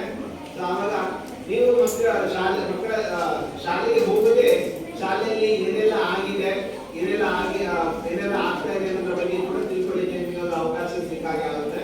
ಸೊ ಈ ಒಂದು ನಿರಂತರ ಆದಾಗ ಎಲ್ಲವೂ ಒಂದು ಒಳ್ಳೆಯ ರೀತಿಯಲ್ಲಿ ಸಾಗಿದಾಗ ಅದು ಮುಂದೆ ನಿಮ್ಮ ಮಕ್ಕಳ ಒಂದು ಕಲಿಕೆಯಲ್ಲಿ ಕೂಡ ಅದು ಹೊರಬರುತ್ತೆ. ಅಂದ್ರೆ ಆ ಪರೀಕ್ಷೆಗಳಲ್ಲಿ ಡೈಲಿ ಇದೇ ರೂಟೀನ್ ಅನ್ನು ಫಾಲೋ ಮಾಡಿದ್ರೆ ಆ ಒಂದು ವಿಷಯ ಅವರ ಕಲಿಕೆಯಲ್ಲಿ ಕೂಡ ಅದು ಒಂದು ಪ್ರಗತಿಗೆ ಕಾರಣ ಆಗುತ್ತೆ. ಅದು ಮತ್ತೆ ಮುಂದೆ ಅವರ ಒಂದು ಪರೀಕ್ಷೆಗಳ ಫಲಿತಾಂಶದಲ್ಲಿ ಕೂಡ ಅದು ಬಹಳ ಅವರಿಗೆ ಪ್ರಯೋಜನ ಆಗುತ್ತೆ. ಸೊ ಒಟ್ಟಾರೆ ಹೇಳಬೇಕು ಅಂತ ಹೇಳಿದ್ರೆ ಇದು ನಿರಂತರವಾಗಿ ಆಗ್ಬೇಕು. ನಿಮ್ಮ ಮತ್ತು ಮಕ್ಕಳ ಒಂದು ಬಾಂಧವ್ಯದಲ್ಲಿ ಕೂಡ ಒಂದು ಒಳ್ಳೆಯ ಬೆಳವಣಿಗೆ ಆಗುತ್ತೆ. ಸೊ ಮಕ್ಕಳು ಬಹಳ ಒಂದು ಖುಷಿ ಪಡ್ತಾರೆ. ಯಾಕಂತೇಳಿದ್ರೆ ನೀವು ಅವ್ರ ಜೊತೆ ಜಾಸ್ತಿ ಟೈಮ್ ಸ್ಪೆಂಡ್ ಮಾಡಿದಾಗ ಅವರಿಗೆ ಖುಷಿ ಇಮ್ಮಡಿಸುತ್ತೆ. ಅವನ ನಿಟ್ಟಿನಲ್ಲಿ ಕೂಡ ಇದು ಬಹಳ ಮುಖ್ಯ ಆಗುತ್ತೆ. ಸೊ ಮತ್ತೆ ಮಕ್ಕಳು ಯಾವುದೇ ಹಂತದಲ್ಲಿ ಮಕ್ಕಳ ಬೆಳವಣಿಗೆ ನಿರಂತರ ಆಗ್ತಾ ಇರುತ್ತೆ. ಆ ನಿರಂತರ ಆಗ್ತಿರುವಾಗ ಆ ಮಕ್ಕಳಲ್ಲಿ ಕೆಲವೊಂದು ವಿಶೇಷ ಆಸಕ್ತಿಗಳು ಅವರಿಂದ ವ್ಯಕ್ತ ಆಗ್ತಾ ಹೋಗುತ್ತೆ. ಅದನ್ನು ನಿಮಗೆ ಬಹಳ ಹತ್ತಿರದಿಂದ ಗಮನಿಸಲಿಕ್ಕೆ ಸಾಧ್ಯ ಆಗುತ್ತೆ. ಸೊ ಆ ಮಕ್ಕಳಿಗೆ ಈಗ ಒಬ್ಬ ಮಗು ಅವರ ಒಂದು ವಿಶೇಷ ಆಸಕ್ತಿಯನ್ನು ಹೊರಹಾಕಿದಾಗ ಆ ಸಂಬಂಧಪಟ್ಟ ಪೋಷಕರು ಅದನ್ನು ಗಮನಿಸ್ತಾರೆ. ಅದನ್ನು ಅಲ್ಲಿಯೇ ತುಂಡರಿಸಿದೆ ಮತ್ತೆ ಅದನ್ನು ಶಾಲಾ ಹಂತದಲ್ಲಿ ತಂದು ಅಲ್ಲಿ ಶಾಲೆಯಲ್ಲಿ ಸಂಬಂಧಪಟ್ಟ ಶಿಕ್ಷಕರ ಗಮನಕ್ಕೆ ತಂದಾಗ ಆ ಶಿಕ್ಷಕರು ಕೂಡ ಆ ಮಗುವನ್ನು ಬಹಳ ಹತ್ತಿರದಿಂದ ಗಮನಿಸ್ತಾರೆ. ಸೊ ಅವರಿಗೆ ಅವನ ಹಂತದಲ್ಲಿ ಎಷ್ಟು ಮಟ್ಟಿಗೆ ಆ ಮಗುವಿಗೆ ಉತ್ತೇಜನ ಕೊಡಬೇಕು ಅನ್ನೋದನ್ನು ಕೂಡ ತೀರ್ಮಾನ ತಗೊಳ್ಳಿಕ್ಕೆ ಸಾಧ್ಯ ಆಗುತ್ತೆ. ಮುಂದೆ ಅದು ಈ ಒಂದು ಬಾಂಧವ್ಯ ಒಳ್ಳೆ ರೀತಿಯಲ್ಲಿ ಮುಂದೆ ಬೆಳೆದು ಅದು ಮುಂದೆ ಅವನ ಒಂದು ವೃತ್ತಿ ಜೀವನವನ್ನು ಆಯ್ಕೆ ಮಾಡಿಕೊಳ್ಳಾಗ ಕೂಡ ಈ ಒಂದು ಬಾಂಧವ್ಯ ಅಥವಾ ಅವನ ಒಂದು ವಿಶೇಷ ಆಸಕ್ತಿಗೆ ಒಂದು ಉತ್ತೇಜನ ಕೊಡುವಂಥದ್ದು ಇರುವುದಲ್ಲ, ಅದು ತುಂಬಾನೇ ಸಹಕಾರಿ ಆಗುತ್ತೆ. ಸೊ ಹಾಗಾಗಿ ಮಕ್ಕಳ ಪೋಷಕರು ಪ್ರತಿಯೊಂದು ಹಂತದಲ್ಲಿ ಕೂಡ ಈ ಎಲ್ಲ ಬೆಳವಣಿಗೆಗಳನ್ನು ಬಹಳ ಗಮನಿಸಿದ ನಂತರ ಅದರ ಮುಂದೆ ಶಾಲಾ ಹಂತಕ್ಕೆ ತರಲೇಬೇಕು. ಅದು ಮುಂದೆ ಮತ್ತೆ ಆ ಮಗುವಿನ ಉನ್ನತ ಬೆಳವಣಿಗೆಗೆ ಅದು ಕೂಡ ಪೂರಕವಾಗುತ್ತೆ, ಕಾರಣ ಆಗುತ್ತೆ. ಸೊ ಮತ್ತೆ ಇದನ್ನು ಸರ್ಕಾರ ಎಷ್ಟೇ ಮಟ್ಟಿಗೆ ಈ ಮಕ್ಕಳ ಬಗ್ಗೆ ಕಾಳಜಿ ವಹಿಸ್ತದೆ ಅಂತ ಹೇಳಿದ್ರೆ, ಸೊ ಮಕ್ಕಳಲ್ಲಿ ಅವರೊಂದು ಏನು ಲೈಂಗಿಕ ವಿಷಯಗಳ ಬಗ್ಗೆ ಕೂಡ ಶಾಲೆಗಳಲ್ಲಿ ಅವರಿಗೆ ಒಂದು ಕಾರ್ಯಕ್ರಮವನ್ನು ನಡೆಸಿ ಅವರಿಗೆ ಕಾಲಕಾಲಕ್ಕೆ ಅದರ ಬಗ್ಗೆ ಮಾಹಿತಿಯನ್ನು ಕೊಡಬೇಕು ಅನ್ನೋದು ಕೂಡ ಈಗ ಈ ಒಂದು ಯೋಜನೆಯಲ್ಲಿ ಬರುವಂಥದ್ದು. ಸೊ ಇಲ್ಲಿ ನಾನು ನೇರವಾಗಿ ಪೋಷಕರಿಗೆ ಕೇಳುವಂಥದ್ದು, ಪೋಷಕರಲ್ಲಿ ಗುಡ್ ಟಚ್ ಮತ್ತು ಬ್ಯಾಡ್ ಟಚ್ ಬಗ್ಗೆ ಎಷ್ಟು ಪೋಷಕರಿಗೆ ಗೊತ್ತಿದೆ?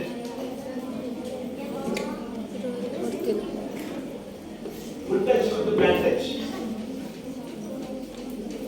ಅದರ ಬಗ್ಗೆ ಮಾಹಿತಿ ಗೊತ್ತಿದೆಯಾ? ಸ್ಪರ್ಶ ಜ್ಞಾನ, ಮಕ್ಕಳನ್ನು ಮುಟ್ಟುವ ರೀತಿ, ಅದರಲ್ಲಿ ಎರಡು ವಿಧ ಇದೆ, ಒಂದು ಒಳ್ಳೆಯ ರೀತಿ, ಇನ್ನೊಂದು ಕೆಟ್ಟ ರೀತಿ. ಗುಡ್ ಟಚ್ ಮತ್ತು ಬ್ಯಾಡ್ ಟಚ್ ಬಗ್ಗೆ ಎಷ್ಟು ಪೋಷಕರಿಗೆ ಗೊತ್ತಿದೆ? ಗೊತ್ತಿಲ್ಲ. ಮಕ್ಕಳು ನೀವಲ್ಲಿ ಏನಾದ್ರು ಹೇಳ್ಕೊಂಡಿದ್ದಾರ? ಈ ತರ ಒಂದು ಶಾಲೆಯಲ್ಲಿ ಈ ಬಗ್ಗೆ ಮಾಹಿತಿ ಕೊಟ್ಟಿದ್ದಾರೆ ಅನ್ನೋದ್ರ ಬಗ್ಗೆ ನಿಮ್ಮಲ್ಲಿ ಹೇಳ್ಕೊಂಡಿದ್ದಾರ ಮಕ್ಕಳು? ಇದೆಲ್ಲ ಯಾಕೆ ಹೇಳ್ತಾ ಇದ್ದೀವಿ ಅಂತ ಹೇಳಿದ್ರೆ, ಇದು ಇವಾಗ ಮಕ್ಕಳಿಗೆ ಪ್ರಾರಂಭಿಕ ಹಂತದಲ್ಲಿ ಈ ಎಲ್ಲ ಲೈಂಗಿಕ ವಿಷಯಗಳ ಬಗ್ಗೆ ಮಾಹಿತಿಯನ್ನು ಕೊಡಬೇಕಾಗಿರುವಂಥದ್ದು ಕೂಡ ಅನಿವಾರ್ಯತೆ ಇದೆ ಶಾಲಾ ಹಂತದಲ್ಲಿ. ಸೊ ದಯವಿಟ್ಟು ಪೋಷಕರು ಇದನ್ನು ಅರ್ಥ ಮಾಡ್ಕೋಬೇಕು. ಸೊ ಪೋಷಕರಾಗಿ ನಿಮ್ಮ ಏನು ಜವಾಬ್ದಾರಿ ಎಷ್ಟಿದೆ, ಸೊ ನೀವು ಮಕ್ಕಳಿಗೆ ಎಷ್ಟರ ಮಟ್ಟಿಗೆ ಒಂದು ಕನಿಷ್ಠ ಮಾಹಿತಿಗಳನ್ನು ಕೊಡಬೇಕು, ಅದು ಯಾವ ಹಂತದಲ್ಲಿ ಕೊಡಬೇಕು ಅದು ಕೊಡಲೇಬೇಕು. ಇಲ್ಲ ಅಂತ ಹೇಳಿದ್ರೆ ಅದು ಮುಂದಿನ ಪರಿಣಾಮ ಮಕ್ಕಳಲ್ಲಿ ನೀವು ಕಾಣಬಹುದು. ಹಾಗಾಗಿ ಸೊ ಸರ್ಕಾರ ಕೂಡ ಈ ಒಂದು ಮಟ್ಟಿನಲ್ಲಿ ಅದನ್ನು ವರದಿ ಕೇಳಿದೆ. ಸೊ ಅದು ಲೈಂಗಿಕ ಕಿರುಕುಳಕ್ಕೆ ಒಳಪಟ್ಟ ಮಕ್ಕಳು ಅಂದ್ರೆ ಅಲ್ಲಿ ಯಾವ್ಯಾವ ತರದ ಲೈಂಗಿಕ ಕಿರುಕುಳ ಸಿಗ್ಬೋದು ಅನ್ನೋದ್ರ ಬಗ್ಗೆ ಕೂಡ ಸರ್ಕಾರ ಅದನ್ನು ಕೂಡ ಪಟ್ಟಿ ಮಾಡಿ ಅದರ ಬಗ್ಗೆ ಕೂಡ ವರದಿ ಕೇಳಿದೆ. ಸೊ ಅದರಲ್ಲಿ ಏನ್ ಹೇಳಿದ್ರೆ, ತರಗತಿಯಲ್ಲಿ ಮಕ್ಕಳನ್ನು ಈಗ ನಾವು ಲೈಂಗಿಕ ಕಿರುಕುಳ ಅಂತ ಹೇಳಿದ್ರೆ ಶೋಷಣೆ ಅಥವಾ ಕಿರುಕುಳ ಇರ್ಬೋದು, ಯಾವುದೇ ಹೇಳಿದ್ರು ಅದು ಬರೀ ಹೆಣ್ಣು ಮಕ್ಕಳಿಗೆ ಇವಾಗ ಮಾತ್ರ ಸೀಮಿತ ಆಗಿಲ್ಲ. ಇದು ತಿಳ್ಕೋಬೇಕು ಪೋಷಕರು ಗಂಡು ಮಕ್ಕಳು ಕೂಡ ಸಮಾನವಾಗಿ ಲೈಂಗಿಕ ಶೋಷಣೆಗೆ ಒಳಪಡ್ತಾ ಇದ್ದಾರೆ. ಗಂಡು ಹೆಣ್ಣು ಎಂಬ ಭೇದ ಇಲ್ಲ ಈಗ. ಸೊ ಹಾಗಾಗಿ ಎಲ್ಲಾ ಮಕ್ಕಳಿಗೆ ಈ ಲೈಂಗಿಕ ವಿಚಾರಗಳ ಬಗ್ಗೆ ಮುಕ್ತವಾದ ಮಾಹಿತಿಯನ್ನು ಕೊಡಬೇಕಾಗಿರೋದು ಕೂಡ ಅನಿವಾರ್ಯತೆ ಇದೆ. ಸೊ ಇಲ್ಲಿ ಈ ತರ ಒಂದು ಕಿರುಕುಳಕ್ಕೆ ಒಳಪಟ್ಟ ಮಕ್ಕಳ ಲೈಂಗಿಕ ಕಿರುಕುಳಕ್ಕೆ ಯಾವೆಲ್ಲ ರೀತಿಯಲ್ಲಿ ಮಕ್ಕಳು ಒಳಪಡ್ತಾರೆ ಅನ್ನೋದ್ರ ಬಗ್ಗೆ ಒಂದು ಮಾಹಿತಿ ಇದೆ. ಅದನ್ನು ನಿಮ್ಮ ಜೊತೆ ಹಂಚಿಕೊಳ್ತೇನೆ. ತರಗತಿಯಲ್ಲಿ ಉದ್ದೇಶಪೂರ್ವಕವಾಗಿ ಒಬ್ಬರನ್ನೇ ಉಳಿಯುವಂತೆ ಮಾಡುವುದು, ಸ್ಟಾಫ್ ರೂಮ್ಗೆ ಒಬ್ಬರನ್ನೇ ಬರಲು ತಿಳಿಸುವುದು, ಪದೇ ಪದೇ ನಿಂದಿಸುವುದು ಮತ್ತು ಹೊಗಳುವುದು, ಇತರ ವಿದ್ಯಾರ್ಥಿಗಳಿಂದ ಮಗುವನ್ನು ಅಥವಾ ಮಕ್ಕಳನ್ನು ಬೇರ್ಪಡಿಸುವುದು, ತರಗತಿಯಲ್ಲಿ ಬೇಡವಾದ ಅವಶ್ಯಕತೆ ಇಲ್ಲದ ಬೇರೆ ಬೇರೆ ವಿಷಯಗಳನ್ನು ಮಾತಾಡುವುದು, ಅನಾವಶ್ಯಕವಾಗಿ ಮಾತನಾಡುವುದು, ವಿನಾಕಾರಣ ಸ್ಪರ್ಶಿಸುವುದು. ಎಲ್ಲ ಅಂಶಗಳು ಇದೆ ಅಂತ ಹೇಳಿದ್ರೆ ಅದು ಮಕ್ಕಳು ಲೈಂಗಿಕ ಶೋಷಣೆಗೆ ಒಳಪಡ್ತಾ ಇದ್ದಾರೆ. ಇಂಥ ಯಾವುದೇ ಪ್ರಕರಣಗಳು ಮಕ್ಕಳು ಬಂದು ನಿಮ್ಮಲ್ಲಿ ಹೇಳ್ತಾ ಇದ್ದಾರೆ ಅಂತ ಹೇಳಿದ್ರೆ ದಯವಿಟ್ಟು ಅದರ ಬಗ್ಗೆ ನೀವು ಗಂಭೀರವಾಗಿ ಪರಿಗಣಿಸಬೇಕು. ಮತ್ತೆ ಸಂಬಂಧಪಟ್ಟ ಶಾಲೆಯಲ್ಲಿ ಶಿಕ್ಷಕರನ್ನು ಇರ್ಬೋದು ಅವರನ್ನು ಭೇಟಿ ಮಾಡಿ ಈ ವಿಚಾರಗಳ ಬಗ್ಗೆ ಅವ್ರ ಜೊತೆ ಮಾತಾಡ್ಕೊಳ್ಳಿ. ಇದೆಲ್ಲ ಆಗ್ತಾ ಇದೆ ಅನ್ನೋದ್ರ ಬಗ್ಗೆ ಅದನ್ನು ದಯವಿಟ್ಟು ನೀವು ಮಾಡಬೇಕಾದಂತ ಇನಿಷಿಯಲ್ ಸ್ಟೇಜ್ ಅಲ್ಲಿ ಅಥವಾ ಪ್ರಾರಂಭಿಕ ಹಂತದಲ್ಲಿ ಇದನ್ನೆಲ್ಲ ಮಾಡಬೇಕು. ಅವ್ರು ಏನೋ ಮಕ್ಕಳು ಹೇಳ್ತಾ ಇದ್ದಾರೆ, ಸೊ ನೀವು ನಿಮ್ಮಷ್ಟಕ್ಕೆ ನಿರ್ಧಾರ ತಗೊಳ್ಳಕ್ ಹೋಗ್ಬೇಡಿ. ಅದು ಸುಮ್ಮನೆ ಆತರ ಇಲ್ಲ, ಸುಮ್ಮನೆ ನೀವು ಅವರನ್ನೇ ಕದಲಿಸುವಂತ ಒಂದು ಪ್ರಯತ್ನ ನೀವು ಮಾಡಲಿಕ್ಕೆ ಹೋಗ್ಬೇಡಿ. ಸೊ ಇದು ಸರ್ಕಾರ ಕೂಡ ಇದರ ಬಗ್ಗೆ ವರದಿ ಕೇಳ್ತಾ ಇದೆ. ಇನ್ನು ಆ ಮಕ್ಕಳು ಲೈಂಗಿಕ ಶೋಷಣೆಗೆ ಒಳಪಟ್ಟ ನಂತರ ಆ ಮಕ್ಕಳಲ್ಲಿ ಏನೆಲ್ಲ ಬದಲಾವಣೆಗಳು ಆಗುತ್ತೆ ಅನ್ನೋದ್ರ ಬಗ್ಗೆ ಕೂಡ ಅಲ್ಲಿ ಕೇಳ್ತಾ ಇದ್ದಾರೆ. ಮನೆಯಲ್ಲಿ ಮಗು ಮಾತಾಡದೆ ಒಬ್ಬಳೇ ಇರೋದು ಅಥವಾ ಒಬ್ಬರೇ ಇರೋದು, ಶಾಲೆಗೆ ಹೋಗಲು ನಿರಾಕರಿಸುವುದು, ಶಾಲಾ ಶಿಕ್ಷಕರು ಸಿಬ್ಬಂದಿ ಬಗ್ಗೆ ವಿರೋಧ ಅಭಿಪ್ರಾಯ ವ್ಯಕ್ತಪಡಿಸುವುದು, ಶಾಲೆಗೆ ಹೋಗದೆ ಇರುವುದು, ಮಗು ಯಾವುದೇ ಕೆಲಸದಲ್ಲಿ ಆಸಕ್ತಿ ತೋರದಿರುವುದು, ಮಗು ಶಾಲೆಯಿಂದ ಶಾಲಾ ಮುಗಿದ ನಂತರ ತಡವಾಗಿ ಮನೆಗೆ ಬರುತ್ತಿರುವುದು, ಎಲ್ಲ ಅಂಶಗಳು ನಿಮ್ಮ ಮಕ್ಕಳಲ್ಲಿ ನಿಮಗೆ ಕಂಡು ಬರ್ತಾ ಇದೆ ಅಂತ ಹೇಳಿದ್ರೆ ಏನೋ ಸಮಸ್ಯೆ ಆಗಿದೆ ಅಂತ ನೀವು ತಿಳ್ಕೋಬೇಕು. ಸೊ ಅದನ್ನು ಉದಾಸೀನ ಮಾಡಬೇಡಿ. ಸೊ ಏನು ಅಂತ ಹೇಳಿ ಅದನ್ನು ತಿಳ್ಕೊಳ್ಳಿಕ್ಕೆ ಪ್ರಯತ್ನ ಮಾಡಿ.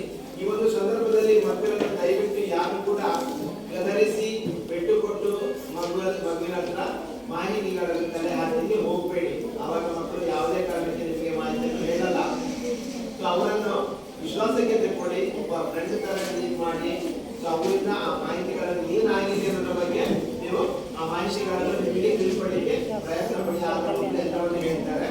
ಸೊ ಆವಾಗ ನಿಮಗೆ ಏನು ಮುಂದೆ ಏನ್ ಮಾಡ್ಬೇಕು ಅನ್ನೋದ್ರ ಬಗ್ಗೆ ಒಂದು ಸ್ಪಷ್ಟ ನಿರ್ಧಾರ ತಗೊಳ್ಳಿಕ್ಕೆ ನಿಮಗೆ ಅನುಕೂಲ ಆಗುತ್ತೆ. ಇಲ್ಲದೆ ಹೋದ್ರೆ ನಿಮ್ಗೆ ಯಾವುದೇ ಮಾಹಿತಿಗಳು ಸಿಗಲ್ಲ, ಮತ್ತೆ ಮಕ್ಕಳು ಅದನ್ನು ಹೇಳುವುದಿಲ್ಲ. ಹಾಗಾಗಿ ಇದನ್ನು ಪೋಷಕರಾಗಿ ನಿಮ್ಮ ಜವಾಬ್ದಾರಿ ತುಂಬಾನೇ ಇದೆ. ಸೊ ನಾನು ಇಲ್ಲಿ ಒಂದು ಜನರಲ್ ಆಗಿ ವಿಷಯಗಳನ್ನು ಕೇಳಬೇಕು. ಮಕ್ಕಳು ಸಾಮಾನ್ಯವಾಗಿ ಎಲ್ಲಿ ಲೈಂಗಿಕ ಶೋಷಣೆಗೆ ಒಳಪಡ್ತಾ ಇದ್ದಾರೆ ಅನ್ನೋದ್ರ ಬಗ್ಗೆ ನಿಮ್ಗೆ ಏನಾದ್ರು ಮಾಹಿತಿ ಇದೆಯಾ? ಪೋಷಕರು ಮಕ್ಕಳು ಜಾಸ್ತಿ ಲೈಂಗಿಕ ಶೋಷಣೆಗೆ ಒಳಪಡುವಂತಹ ಇಲ್ಲಿ ಒಳಪಡ್ತಾ ಇದ್ದಾರೆ. ಗೊತ್ತಿದೆಯಾ? ಸೊ ಇತ್ತೀಚಿನ ಒಂದು ವರದಿ ಪ್ರಕಾರ ಮಕ್ಕಳು ಜಾಸ್ತಿ ಇಂಥ ಶೋಷಣೆಗೆ ಒಳಪಡುವಂಥದ್ದು ನಿಮ್ಮ ಕುಟುಂಬಗಳಲ್ಲಿ. ಸೊ ಕುಟುಂಬಗಳಲ್ಲಿ ಇವಾಗ ಏನಾಗ್ತಿದೆ, ಈ ಸಂಬಂಧಕ್ಕೆ ಯಾವುದೇ ಬೆಲೆಗಳಿಲ್ಲ. ಸೊ ಏನು ಮಾವ ಚಿಕ್ಕಪ್ಪ ಈ ತರ ಸಂಬಂಧದವರೇ ಮಕ್ಕಳನ್ನು ಶೋಷಣೆಗೆ ಒಳಪಡ್ತಾ ಇದ್ದಾರೆ. ಸೊ ಮಕ್ಕಳು ನಿಮ್ಮಲ್ಲಿ ಹೇಳ್ತಾ ಇರ್ತಾರೆ, ಸೊ ಈ ತರ ನನಗೆ ಮಾಡಿದ್ರು ಟಚ್ ಮಾಡಿದ್ರು. ಅವ್ರಿಗೆ ಏನಾಗ್ತದೆ, ನೀವೇ ಅವರ ಒಂದು ಮುಂದೆ ಹೋಗಿ ಇಲ್ಲ ನೀವು ಸುಮ್ಮನೆ ಆತರ ಇಲ್ಲ, ಆತರ ಮಾಡುದಿಲ್ಲ ಅನ್ನೋ ಒಂದು ತೀರ್ಮಾನಕ್ಕೆ ನೀವೇ ಬರ್ತೀರ. ಆತರ ಮಾಡಕ್ ಹೋಗ್ಬೇಡಿ ದಯವಿಟ್ಟು. ಮಕ್ಕಳು ಏನಾದ್ರು ನಿಮ್ಮಲ್ಲಿ ಈ ತರ ಮಾತಾಡಿದ್ದಾರೆ ಅಂತ ಹೇಳ್ತಾ ಇದ್ರೆ ದಯವಿಟ್ಟು ಅದನ್ನು ಸೂಕ್ಷ್ಮವಾಗಿ ಪರಿಶೀಲಿಸಿ, ಮತ್ತೆ ಅದನ್ನು ಇಲ್ಲಿ ಹೇಗೆ ಅದನ್ನು ನೀವು ಇದು ಮಾಡಬೇಕು ಅದರ ಬಗ್ಗೆ ನೀವು ಮುಂದೆ ಕ್ರಮ ತೆಗೆದುಕೊಳ್ಳಿ. ಸೊ ಮಕ್ಕಳನ್ನು ಯಾವುದೇ ಕಾರಣಕ್ಕೆ ಗದರಿಸಲಿಕ್ಕೆ ಹೋಗಬೇಡಿ. ಸೊ ಈ ತರ ಎಲ್ಲ ಸನ್ನಿವೇಶಗಳು ಆಗ್ತಾ ಇದೆ. ಯಾಕಂದ್ರೆ ನಮ್ಮ ಮಕ್ಕಳು ಕೂಡ ಇವಾಗ ತುಂಬಾನೇ ಬೇಗನೆ ಮೆಚುರಿಟಿಗೆ ಬರ್ತಾ ಇದ್ದಾರೆ. ಅದಕ್ಕೆ ಈಗಿನ ಒಂದು ಮಕ್ಕಳಿಗೆ ಎಂದನೇ ಇರ್ಬೋದು ಅಥವಾ ಅವ್ರು ತೆಗೆದುಕೊಂಡಂತಹ ಏನು ಆಹಾರ ಪದ್ಧತಿ ಇರ್ಬೋದು. ಸೊ ಇಂಥ ಸಂದರ್ಭದಲ್ಲಿ ಮಕ್ಕಳಿಗೆ ಏನು ನಾವು ಕನಿಷ್ಠ ಮಾಹಿತಿ ಕೊಡಬೇಕು, ಆ ಕಾಲಕ್ಕೆ ಏನು ಕೊಡಬೇಕು, ಅದನ್ನೆಲ್ಲ ಮಕ್ಕಳ ಪೋಷಕರು ಮೊದಲಾಗಿ ತಾಯಿಯಂದಿರು ಮಕ್ಕಳಿಗೆ ಹೆಣ್ಣು ಮಕ್ಕಳಿಗೆ ಅವರಿಗೆ ಏನು ಮಾಹಿತಿ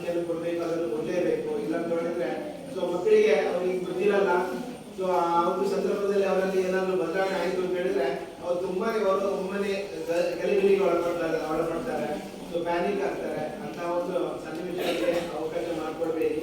ಸೊ ನಿಮ್ಮ ಮಕ್ಕಳಿಗೆ ಎಷ್ಟು ಮಟ್ಟಿಗೆ ಮಾಹಿತಿಯನ್ನು ಕೊಡಬೇಕು ಅದನ್ನು ಕೊಡಲೇಬೇಕಾಗುತ್ತೆ ನಿಮ್ಮ ಮನೆ ಹಂತದಲ್ಲಿ. ಹಾಗಾಗಿ ಸೊ ಇದೆಲ್ಲವೂ ಒಂದಕ್ಕೊಂದು ಪೂರಕ ಆಗಿರುವಂಥದ್ದು. ಇನ್ನು ಶಿಕ್ಷಕ ಶಾಲೆಯಲ್ಲಿ ಸಂಬಂಧಪಟ್ಟ ಶಿಕ್ಷಕರಿಗೆ ಕೂಡ ಕೆಲವೊಂದು ಜವಾಬ್ದಾರಿಗಳಿವೆ, ಅದನ್ನು ಕೂಡ ಕೇಳಿದ್ದಾರೆ. ಸೊ ಶಾಲಾ ಅವಧಿ ಮತ್ತೆ ವೇಳಾಪಟ್ಟಿಯನ್ನು ಪೋಷಕರಿಗೆ ನೀಡುವಂಥದ್ದು. ಸೊ ಪೋಷಕರಿಗೆ ಶಾಲಾ ಅವಧಿ ಪ್ರಾರಂಭ ಆಗುವುದು ಮತ್ತೆ ಶಾಲಾ ಅವಧಿ ಇರುವಂಥದ್ದು ಎಲ್ಲದರ ಬಗ್ಗೆ ಮಾಹಿತಿ ಇದೆಯಾ? ಓಕೆ. ಸೊ ಮಕ್ಕಳ ಏನು ಅವರಿಗೆ ವೇಳಾಪಟ್ಟಿಯನ್ನು ನೀವು ನೋಡ್ತಿದ್ದೀರಾ? ಸೊ ಅದನ್ನು ಕೂಡ ಪೋಷಕರಿಗೆ ಕೊಡ್ಬೇಕು. ಅಂದ್ರೆ ಕ್ಯಾಲೆಂಡರ್ ಇರುತ್ತೆ, ಅದರಲ್ಲಿ ಸಿಗ್ನೇಚರ್ ಮಾಡಿ ತಗೊಂಡು ಬರಬೇಕು ಅಂತ ಹೇಳ್ತಾರೆ ಶಾಲೆಯಲ್ಲಿ. ಅದು ಯಾಕೆ ಹೇಳ್ತಾರೆ ಅಂತ ಹೇಳಿದ್ರೆ ಆ ವೇಳಾಪಟ್ಟಿಯನ್ನು ನೀವು ತಿಳ್ಕೋಬೇಕಾಗಿರೋದು ಕೂಡ ಅಗತ್ಯ ಇದೆ. ಆ ಒಂದು ಕಾರಣಕ್ಕಾಗಿ ನಿಮಗೆ ಅಲ್ಲಿ ಕೊನೆಯಲ್ಲಿ ಸಿಗ್ನೇಚರ್ ಮಾಡಿ ತಗೊಂಡು ಬರಬೇಕು ಅಂತ ಹೇಳುವಂಥದ್ದು ಅದೇ ಕಾರಣಕ್ಕಾಗಿ. ಇನ್ನು ಮಕ್ಕಳು ತರಗತಿ ಮತ್ತು ವಿಶೇಷ ತರಗತಿ ಮುಗಿದ ನಂತರ ಸುರಕ್ಷಿತವಾಗಿ ಮನೆಗೆ ತಲುಪುವ ಬಗ್ಗೆ ಖಾತ್ರಿ. ಓಕೆ. ಶಾಲೆಯಲ್ಲಿ ಕೆಲವು ಸಂದರ್ಭದಲ್ಲಿ ವಿಶೇಷ ತರಗತಿಗಳನ್ನು ಮಾಡ್ತಾರೆ. ಆ ವಿಶೇಷ ತರಗತಿ ಮಾಡಿದ ನಂತರ ಶಾಲೆ ಬಿಟ್ಟ ನಂತರ ಮಕ್ಕಳು ಸರಿಯಾದ ಸಮಯಕ್ಕೆ ಮನೆಗೆ ತಲುಪಿದ್ದಾರೆ ಎನ್ನುವುದನ್ನು ಶಾಲೆಯಲ್ಲಿ ಸಂಬಂಧಪಟ್ಟ ಶಿಕ್ಷಕರು ಖಾತ್ರಿ ಮಾಡಬೇಕು. ಅದು ಗ್ರೂಪ್ ಮುಖಾಂತರ ಇರ್ಬೋದು ಅಥವಾ ಬೇರೆ ಬೇರೆ ವಿಧಾನಗಳಲ್ಲಿ ಇರ್ಬೋದು, ಅದೆಲ್ಲವನ್ನು ಅವ್ರು ಮಾಡ್ಕೋಬೇಕಾಗುತ್ತೆ. ಅದು ಕೂಡ ಸರ್ಕಾರದ ಹಂತದಲ್ಲಿ ಕೇಳ್ತಾ ಇದೆ. ಸೊ ಅದಕ್ಕೆ ಸಂಬಂಧಪಟ್ಟಾಗಿ ಎಲ್ಲ ವಿಶೇಷ ಸುರಕ್ಷಾ ಸಮಿತಿಯನ್ನು ಶಾಲೆಯ ಹಂತದಲ್ಲಿ ರಚನೆ ಮಾಡಬೇಕಿದೆ, ಅದೆಲ್ಲವೂ ಮಾಡಿರ್ತಾರೆ. ಸೊ ಇವಿಷ್ಟು ಪೋಷಕರಾಗಿ ನೀವು ನಿಮ್ಮ ಹಂತದಲ್ಲಿ ನೀವು ಅದರ ಬಗ್ಗೆ ಹೆಚ್ಚಿನ ರೀತಿಯಲ್ಲಿ ಓದಿಕೊಂಡು ಕೆಲವೊಂದು ಮಾಹಿತಿಗಳನ್ನು ನೀವು ನಿಮ್ಮ ಮಕ್ಕಳಿಗೆ ಕೊಡಬೇಕಾಗಿರುತ್ತದೆ. ಸೊ ಇದನ್ನು ಹೊರತುಪಡಿಸಿ ಮಕ್ಕಳ ಪೋಷಕರ ನಾನು ಸಂಬಂಧದ ಬಗ್ಗೆ ಆಗಲೇ ಹೇಳಿದೆ. ಸೊ ಏನೇ ಹೇಳಿದ್ರು ಕೂಡ ಇದೆಲ್ಲವನ್ನು ಹೇಳಿದ್ದಾರೆ ನಿಮಗೆ, ಈಗ ಇದಕ್ಕಿಂತ ಮುಂಚೆ ಕೂಡ ಹೇಳಿದ್ದಾರೆ. ಸೊ ಆದರೂ ಕೂಡ ಅಷ್ಟರ ಮಟ್ಟಿಗೆ ಅದು ವಿಶೇಷ ರೀತಿಯಲ್ಲಿ ಪರಿಣಾಮ ಬೀಳ್ತಾ ಇದೆ ಕೂಡ ಅನುಭವಕ್ಕೆ ಬರ್ತಾ ಇದೆ. ಸೊ ಈ ಒಂದು ಹಂತದಲ್ಲಿ ನಮಗೆ ಏನು ಶಾಲೆಗಳಲ್ಲಿ ಹೋದಾಗ ಕೆಲವೊಂದು ಸಂದರ್ಭಗಳಲ್ಲಿ ನಮಗೆ ವಿಶೇಷ ಸಭೆಗಳಲ್ಲಿ ಆಗಿರ್ತಕ್ಕಂಥ ಕೆಲವೊಂದು ಅಂಶಗಳನ್ನು ನಾವು ಸಭೆಯಲ್ಲಿ ಅಂದ್ರೆ ಪ್ರಸ್ತಾಪ ಮಾಡ್ತೇವೆ. ಅದು ಯಾಕೆ ಕಾರಣ ಅಂತ ಹೇಳಿದ್ರೆ ನಮ್ಮ ಸರ್ಕಾರಿ ಶಾಲೆಯಲ್ಲಿ ಮುಖ್ಯವಾಗಿ ಸರ್ಕಾರಿ ಶಾಲೆಯಲ್ಲಿ ಮಕ್ಕಳ ದಾಖಲಾತಿಗಳು ಕುಸಿತಾಗಿರುವಂತಹ ಅಂಶ. ಇದಕ್ಕೆ ತುಂಬಾನೇ ಬೇರೆ ಬೇರೆ ಕಾರಣಗಳಿವೆ. ಆದ್ರೆ ಕೂಡ ಗ್ರಾಮ ಪಂಚಾಯತ್ ವ್ಯಾಪ್ತಿ ಇರ್ಬೋದು ಅಥವಾ ಪುರಸಭಾ ವ್ಯಾಪ್ತಿಗಳಲ್ಲಿ ಇರ್ಬೋದು ಸರ್ಕಾರಿ ಶಾಲೆಗಳನ್ನು ಏನೋ ಸಂಬಂಧಪಟ್ಟ ವ್ಯಾಪ್ತಿಯ ಜನರು ಗ್ರಾಮಸ್ಥರು ಉಳಿಸಿ ಬೆಳೆಸಿಕೊಂಡು ಹೋಗಬೇಕಾಗಿರುವುದು ಕೂಡ ಅನಿವಾರ್ಯತೆ ಇದೆ. ಸೊ ನಾವೇ ಇಲ್ಲಿ ನಮ್ಮ ಮಕ್ಕಳನ್ನ ಶಾಲೆಗಳಿಗೆ ನಾವು ಕಳಿಸದೆ ಹೋದಾಗ ಸೊ ಅಲ್ಲಿ ಏನಾಗುತ್ತೆ, ಶಾಲೆಗಳು ದಿನ ದಿನ ದಾಖಲಾತಿ ಕಡಿಮೆ ಆಗ್ತಾ ಹೋದಾಗೆ ಒಂದು ಹಂತಕ್ಕೆ ಬರುತ್ತೆ, ಮತ್ತೆ ಅಲ್ಲಿ ಶಾಲೆಗಳನ್ನು ಮುಚ್ಚಲ್ಪಡ್ತಾರೆ.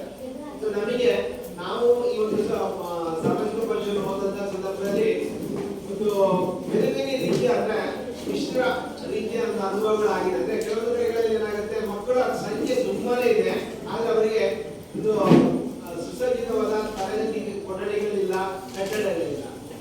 ಕೆಲವೊಂದು ಕಡೆ ಏನಾಗಿದೆ, ಸುಸಜ್ಜಿತವಾದ ಕಟ್ಟಡಗಳಿವೆ, ತರಗತಿಗಳಿವೆ, ಆದ್ರೆ ಅಲ್ಲಿ ಕಲಿತಕ್ಕಂಥ ಮಕ್ಕಳ ಸಂಖ್ಯೆ ಗಣನೀಯವಾಗಿ ಇಳಿಕೆ ಆಗ್ತಾ ಇದೆ. ಸೊ ಈ ರೀತಿಯ ಒಂದು ಮಿಶ್ರ ರೀತಿಯ ಒಂದು ಅನುಭವ ನಮಗೆ ಸಿಕ್ಕಿರುವಂಥದ್ದು. ಹಾಗಾಗಿ ಏನೇ ಇದ್ರೂ ಕೂಡ ಈಗ ಶಾಲೆಗಳನ್ನು ಉಳಿಸಿ ಬೆಳೆಸಿಕೊಂಡು ನಾವು ಹೋಗ್ಬೇಕಾಗಿರುವಂಥದ್ದು ನಮ್ಮೆಲ್ಲರ ಜವಾಬ್ದಾರಿ. ಹಾಗಾಗಿ ಇದಕ್ಕೆ ಬೇರೆ ರೀತಿಯಲ್ಲಿ ಒಂದು ವಿಶೇಷ ರೀತಿಯಲ್ಲಿ ಒತ್ಕೊಟ್ಟು ಇಂಥ ಶಾಲೆಗಳನ್ನು ಉಳಿಸಿ ಬೆಳೆಸಿಕೊಂಡು ಹೋಗಬೇಕಾಗಿರುವಂಥದ್ದು ಕೂಡ ಅನಿವಾರ್ಯತೆ ಇದೆ. ಸೊ ಇದಿಷ್ಟು ಯೋಜನೆ ಬಗ್ಗೆ ಜಾಸ್ತಿಯಾಗಿ ತಲೆಗೆಡಿಸ್ಕೋಬೇಡಿ. ಸಮಗ್ರ ಶಿಕ್ಷಣ ಅಂತ ಹೇಳಿದ್ರೆ ಏನು ಈ ಒಂದು ಶಾಲಾ ಹಂತದಲ್ಲಿ ಬರ್ತಕ್ಕಂಥ ಎಲ್ಲಾ ವಿಚಾರಗಳನ್ನು ಒಟ್ಟುಗೂಡಿಸಿಕೊಂಡು ಒಂದು ಹೇಳುವಂತ ಒಂದು ಯೋಜನೆ. ಸೊ ಆ ಯೋಜನೆಯಲ್ಲಿ ಎಷ್ಟರ ಮಟ್ಟಿಗೆ ಅದು ಕಾರ್ಯರೂಪಕ್ಕೆ ಬರ್ತಾ ಇದೆ ಅನ್ನೋದ್ರ ಬಗ್ಗೆ ಕೂಡ ಅದು ನಾವು ಬಹಳ ಪ್ರಾಮುಖ್ಯತೆಯನ್ನು ಪಡ್ಕೊಂಡಿದ್ದೇವೆ. ಇನ್ನು ಇದನ್ನು ಹೊರತುಪಡಿಸಿ ಸಾಮಾಜಿಕ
ಆಗಲ್ಲ. ಇಲ್ಲಿ ನಿಮ್ಮಲ್ಲಿ ಒಬ್ಬರಾಗಿ ಈಗ ಬಂದಂತ ಪೋಷಕರನ್ನ ನೀವೇ ಆಯ್ಕೆ ಮಾಡಿಕೊಂಡು ಅವರನ್ನ ಅಧ್ಯಕ್ಷತೆಯಲ್ಲಿ ಈ ಸಭೆ ನಡೆಯಬೇಕಿರೋದು ಇದರ ಒಂದು ಏನು ಪರಿಕಲ್ಪನೆ. ಅಂದ್ರೆ ಅಷ್ಟರ ಮಟ್ಟಿಗೆ ಸರಳ. ಹಾಗಾಗಿ ಇದರಲ್ಲಿ ವರದಿ ಅಂತ ಹೇಳಿದ್ರೆ ನಮ್ಮದು ನಿಮ್ಮೆಲ್ಲರ ವರದಿಯಾಗಿ ಇದು ವಿಭಿನ್ನ ಆಗುತ್ತೆ. ಹಾಗಾಗಿ ಈ ಪಾರದರ್ಶಕತೆ, ಉತ್ತರದಾಯಿತ್ವ ಮತ್ತು ಜನರ ಸಹಭಾಗಿತ್ವ ಈ ಮೂರು ವಿಚಾರಗಳಿಗೆ ಗರಿಷ್ಠ ಒತ್ತು ಕೊಡ್ತೇವೆ. ಪಾರದರ್ಶಕತೆ ಅಂತ ಹೇಳಿದ್ರೆ ಏನಿಲ್ಲ, ನೇರವಾಗಿ ನಾವೇನು ಕಂಡುಕೊಳ್ತೇವೆ ಅದನ್ನು ನೇರವಾಗಿ ವರದಿ ಮಾಡಿ ನಿಮ್ಮ ಮುಂದಿರುವಂತಹ ಒಂದು ಪ್ರಯತ್ನ. ಅದಕ್ಕೆ ನಾವು ಗ್ರಾಮ ಪಂಚಾಯತ್ ಮಟ್ಟದಲ್ಲಿ ಕೂಡ ನಿರಂತರವಾಗಿ ಕೇಂದ್ರ ಸರ್ಕಾರದ ಎಲ್ಲ ಯೋಜನೆಗಳನ್ನ ಅದರಲ್ಲಿ ಮಹಾತ್ಮ ಗಾಂಧಿ ನರೇಗಾ ಇರ್ಬೋದು, ಹಣಕಾಸು ಯೋಜನೆ ಇರ್ಬೋದು, ಎಲ್ಲ ಯೋಜನೆಗಳನ್ನು ನಾವು ನಿರಂತರವಾಗಿ ಸಾಮಾಜಿಕ ಪರಿಶೀಲನೆ ನಡೆಸ್ಕೊಂಡು ಬರ್ತಾ ಇದ್ವಿ. ಅದರೊಟ್ಟಿಗೆ ಶಾಲೆ ಒಂದು ಸಾಮಾಜಿಕ ಪರಿಶೀಲನೆ ಕೂಡ ನಮಗೆ ಹೊಸದಾಗಿ ಸೇರ್ಪಡುವಂತ ವಿಚಾರ. ಇಲ್ಲಿ ಎರಡನೇದು, ಈ ಶಾಲಾ ಒಂದು ಆಡಿಟ್ ಮಾಡುವಾಗ ನಮಗೆ ಬಹಳ ಖುಷಿ. ಯಾಕಂತ ಹೇಳಿದ್ರೆ ನಾವು ನಮ್ಮ ಏನು ಮಕ್ಕಳ ಒಂದು ನಾವು ಶಾಲೆ ಕಲಿತಾಗ ನಾವು ಯಾವ ರೀತಿ ಇದ್ವಿ ಆ ಒಂದು ಪುನರಾವರ್ತನೆ ನಮಗೆ ಆ ನೆನಪುಗಳು ಮತ್ತೊಮ್ಮೆ ಮಕ್ಕಳ ಜೊತೆ ಬೆರೆಸಾಗ ಬಹಳಷ್ಟು ಆಗುತ್ತೆ. ಕೆಲವೊಂದು ಶಾಲೆಗಳಲ್ಲಿ ಏನಾಗುತ್ತೆ, ನಮಗೆ ಬರೋದು ನಾವು ಬರೀ 3 ದಿನಕ್ಕೆ, ನಾನಲ್ಲ ನಮ್ಮ ಒಂದು ತಂಡದವರು ಬಹಳಷ್ಟು ಆತ್ಮೀಯರಾಗಿ ಮಕ್ಕಳು ಅವ್ರ ಜೊತೆ ಬೆರೆತಿರ್ತಾರೆ. ಅವರು ಹೋಗುವಾಗ ಅವರೊಂದು ಬಾಯಿಯಿಂದ ಹೇಳುವಂತ ಒಂದು ಸನ್ನಿವೇಶ ಇವತ್ತು ನಮಗೆ ಮನಸ್ಸಿಗೆ ತುಂಬಾ ನೋವಾಗುತ್ತೆ. ಅಷ್ಟಮಟ್ಟಿಗೆ ನಮಗೆ ಆ ಸಿಕ್ಕಂತ 2 ದಿನಗಳಲ್ಲಿ ಮಕ್ಕಳು ನಮಗೆ ಬೆರೆತಿರ್ತಾರೆ. ಸೊ ಇದು ಕೂಡ ನಾವು ಕಂಡುಕೊಂಡಂತ ಒಂದು ವಿಷಯ ಈ ಒಂದು ಸಂದರ್ಭದಲ್ಲಿ.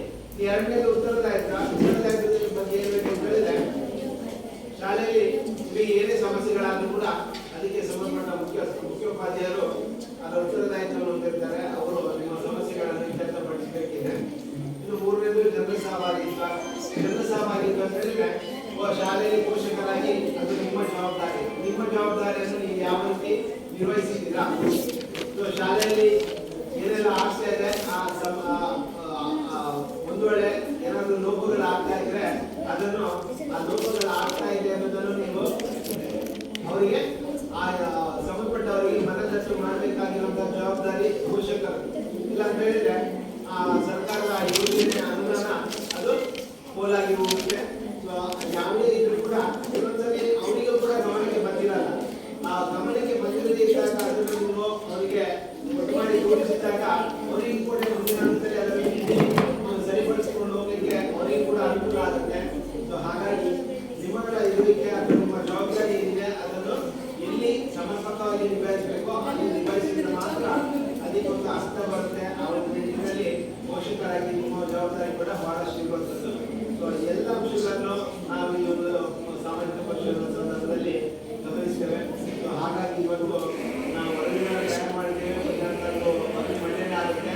ಮತ್ತೆ ನಾನು ಅಲ್ಲಿ ಹೇಳಿದಂತೆ ಆ ವರದಿ ಬಗ್ಗೆ ಮುಕ್ತವಾಗಿ ಎಲ್ಲರಿಗೂ ಅವಕಾಶ ಇದೆ ಅಂತ ಹೇಳ್ತಾ ಸಂದರ್ಭದಲ್ಲಿ ಯೋಜನೆ ಬಗ್ಗೆ ಪ್ರಾಸ್ತಾವಿಕವಾಗಿ ಹಾಗೂ ಸಾಮಾಜಿಕ ಪರಿಶೀಲನೆ ಯೋಜನೆ ಹಾಗೂ ಸಾಮಾಜಿಕ ಪರಿಶೀಲನೆ ಬಗ್ಗೆ ಪ್ರಾಸ್ತಾವಿಕವಾಗಿ ಮಾತನಾಡಲಿಕ್ಕೆ ನನಗೆ ಅವಕಾಶ ಕೊಡ್ತಾರೆ. ಎಲ್ಲರಿಗೂ ಮಧ್ಯಮ ವಂದಿಸುತ್ತಾ ನನ್ನ ಮಾತುಗಳನ್ನು ಮುಗಿಸ್ತಾ ಇದ್ದೇನೆ.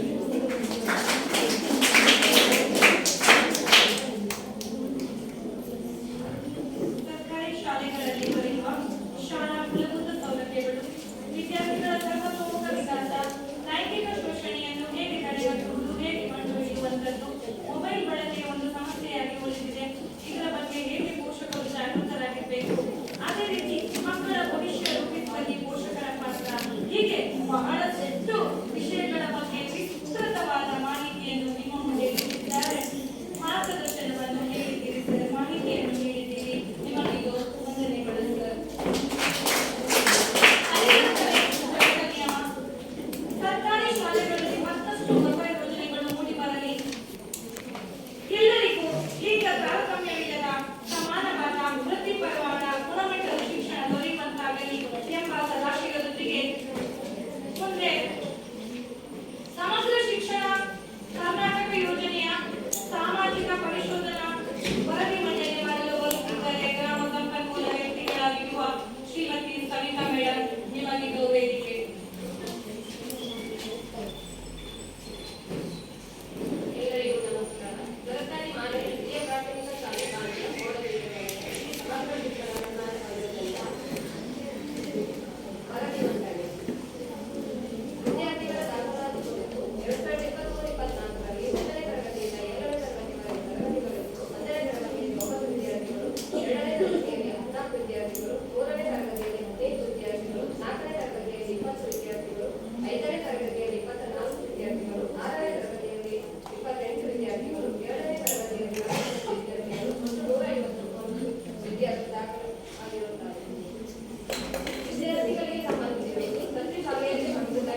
ಮತ್ತೆ ತೆಗೆದು ಸಲಹೆ ಸೂಚನೆ ನಿಮ್ಮದೇನು? ಸಲಹೆ ಸೂಚನೆ.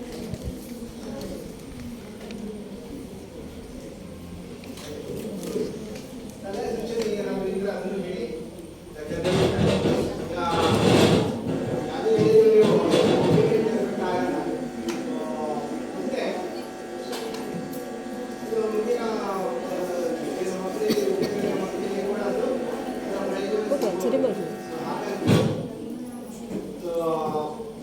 ವರದಿ ಬಗ್ಗೆ ನಿಮ್ಗೆ ಇದ್ರೆ ಅದನ್ನು ಮಕ್ಕಳಿಗೆ ಹೇಳಿ. ಮತ್ತೆ ಸಲಹೆ ಸೂಚನೆ ಇರಬಹುದು. ಆ ಥರ ಅಲ್ಲ, ಈ ಥರ ಮಾಡಿದ್ರೆ ಒಳ್ಳೆಯದು ಅಂತ ಸಲಹೆ ಸೂಚನೆ ಬೇಕು. ವರದಿಯಲ್ಲಿ ಏನಾದರೂ ಲೋಪ ಇದೆಯಾ? ಓದಿಯಲ್ಲಿ ಎಲ್ಲ ಕೇಳ್ಕೊಂಡಿದ್ದೀರಾ? ವರದಿ ಬಗ್ಗೆ ಒಪ್ಪಿಗೆ ಇದೆಯಾ? ಆ ಒಪ್ಪಿಗೆಯನ್ನು ಹೇಗೆ ಸೂಚಿಸ್ತೀರಾ?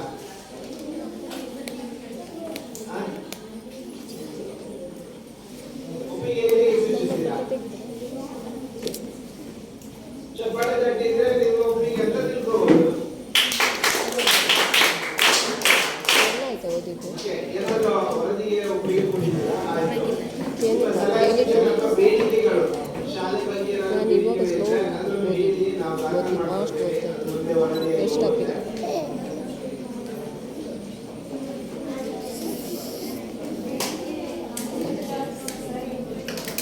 ಯಾರು? ಸರ್, ಹಾ. ಅಲ್ಲ, ಅದು ಸರ್ವೆ ಹೇಳಿದ್ದಾರೆ, ಬಟ್ ಇಲ್ಲಿ ಸರ್ವ ಮಾತ್ರ ಇಲ್ಲ, ನಿಂತು ಪೋಷಕರು ಸರ್ವೆ ಯಾವ್ದು ಹೇಳ್ತಾರೆ ಅದು ಅವರು ಅವರ ಹಂತದಲ್ಲಿ ಅವರು ಕೊಟ್ಟಿರ್ತಾರೆ, ಅದು ಬೇರೆ. ಸರ್ವೆ ಮಾತ್ರ ಅವರ ಹಂತದಲ್ಲಿ ಶಾಲೆಗೆ ಏನ್ ಬೇಕು ಅದೆಲ್ಲ ಇಲ್ಲಿ ಕೊಡ್ಬೇಕು, ಅದು ಕೊಟ್ಟಿರ್ತಾರೆ ಅಲ್ಲ. ಆದ್ರೆ ಇಲ್ಲಿ ನೀವು ಪೋಷಕರಾಗಿ ನೀವು ಕಂಡುಕೊಂಡಂತದ್ದು ಏನಿದೆ, ನಿಮ್ಮ ಒಂದು ಬೇಡಿಕೆಗಳು ಯಾವ ರೀತಿ ಇದೆ ಆದ್ರೆ ಅದನ್ನು ವ್ಯಕ್ತಪಡಿಸಿ.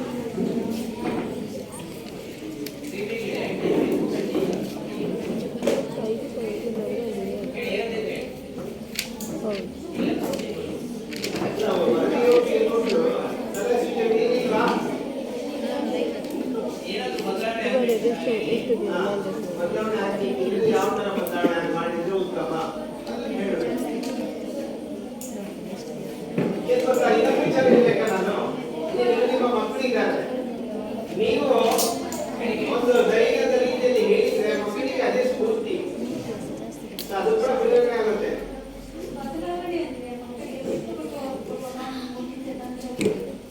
ತರಬೇಕಾ?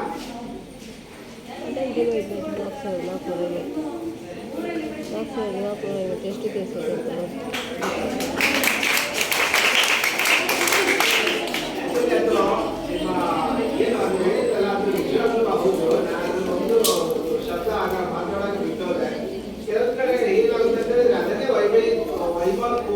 ಅಂದ್ರೆ ಶಾಲೆಯಲ್ಲಿ ಮಕ್ಕಳಿಗೆ ಒಂದು ಬಿಟ್ಕೊಟ್ರೆ ಅದೇ ದೊಡ್ಡ ರೀತಿಯಲ್ಲಿ ಅದು ಅಪರಾಧ ಹೇಳಿ ಮಕ್ಕಳ ಪೋಷಕರು ಅವ್ರ ಜೊತೆಗೆ ಬೇರೆಯವ್ರನ್ನ ಕರ್ಕೊಂಡು ಬಂದು ಅಲ್ಲಿ ಗಲಾಟೆ ಮಾಡುವಂಥದ್ದು ಇವೆಲ್ಲ ಸರ್ವೇ ಸಾಮಾನ್ಯ. ಅದು ಯಾಕೆ ಅವರು ಮಕ್ಕಳಿಗೆ ಬಿಟ್ಟು ಕೊಟ್ಟಿದ್ದಾರೆ ಅನ್ನೋದ್ರ ಬಗ್ಗೆ ಅವ್ರು ಕೇಳಕ್ ಹೋಗಲ್ಲ. ನಮ್ಮ ಮಕ್ಕಳಿಗೆ ಕೊಟ್ಟಿದ್ದಾರಲ್ಲ ಅದೇ ದೊಡ್ಡ ವಿಷಯ ಅವ್ರಿಗೆ ಅಷ್ಟೇ. ಸೊ ಅಲ್ಲಿ ಒಂದು ಚಿಕ್ಕ ವಿಷಯ ಅದು. ನಾವು ಮುಂದಾಗಿ ಆ ಮಗುತ್ರ ಕೇಳಿಕೊಳ್ಳುವಂತ ಒಂದು ಸೌಜನ್ಯ, ಕನಿಷ್ಠ ಸೌಜನ್ಯ ಇಲ್ಲ. ನೀವೇನ್ ತಪ್ಪು ಮಾಡಿದ್ಯಾ, ಯಾಕೆ ಕೊಟ್ಟಿದ್ದಾರೆ ಅದನ್ನು ಮಕ್ಕಳ ಪೋಷಕರಾಗಿ ಅವರು ಕೇಳ್ತಾರೆ.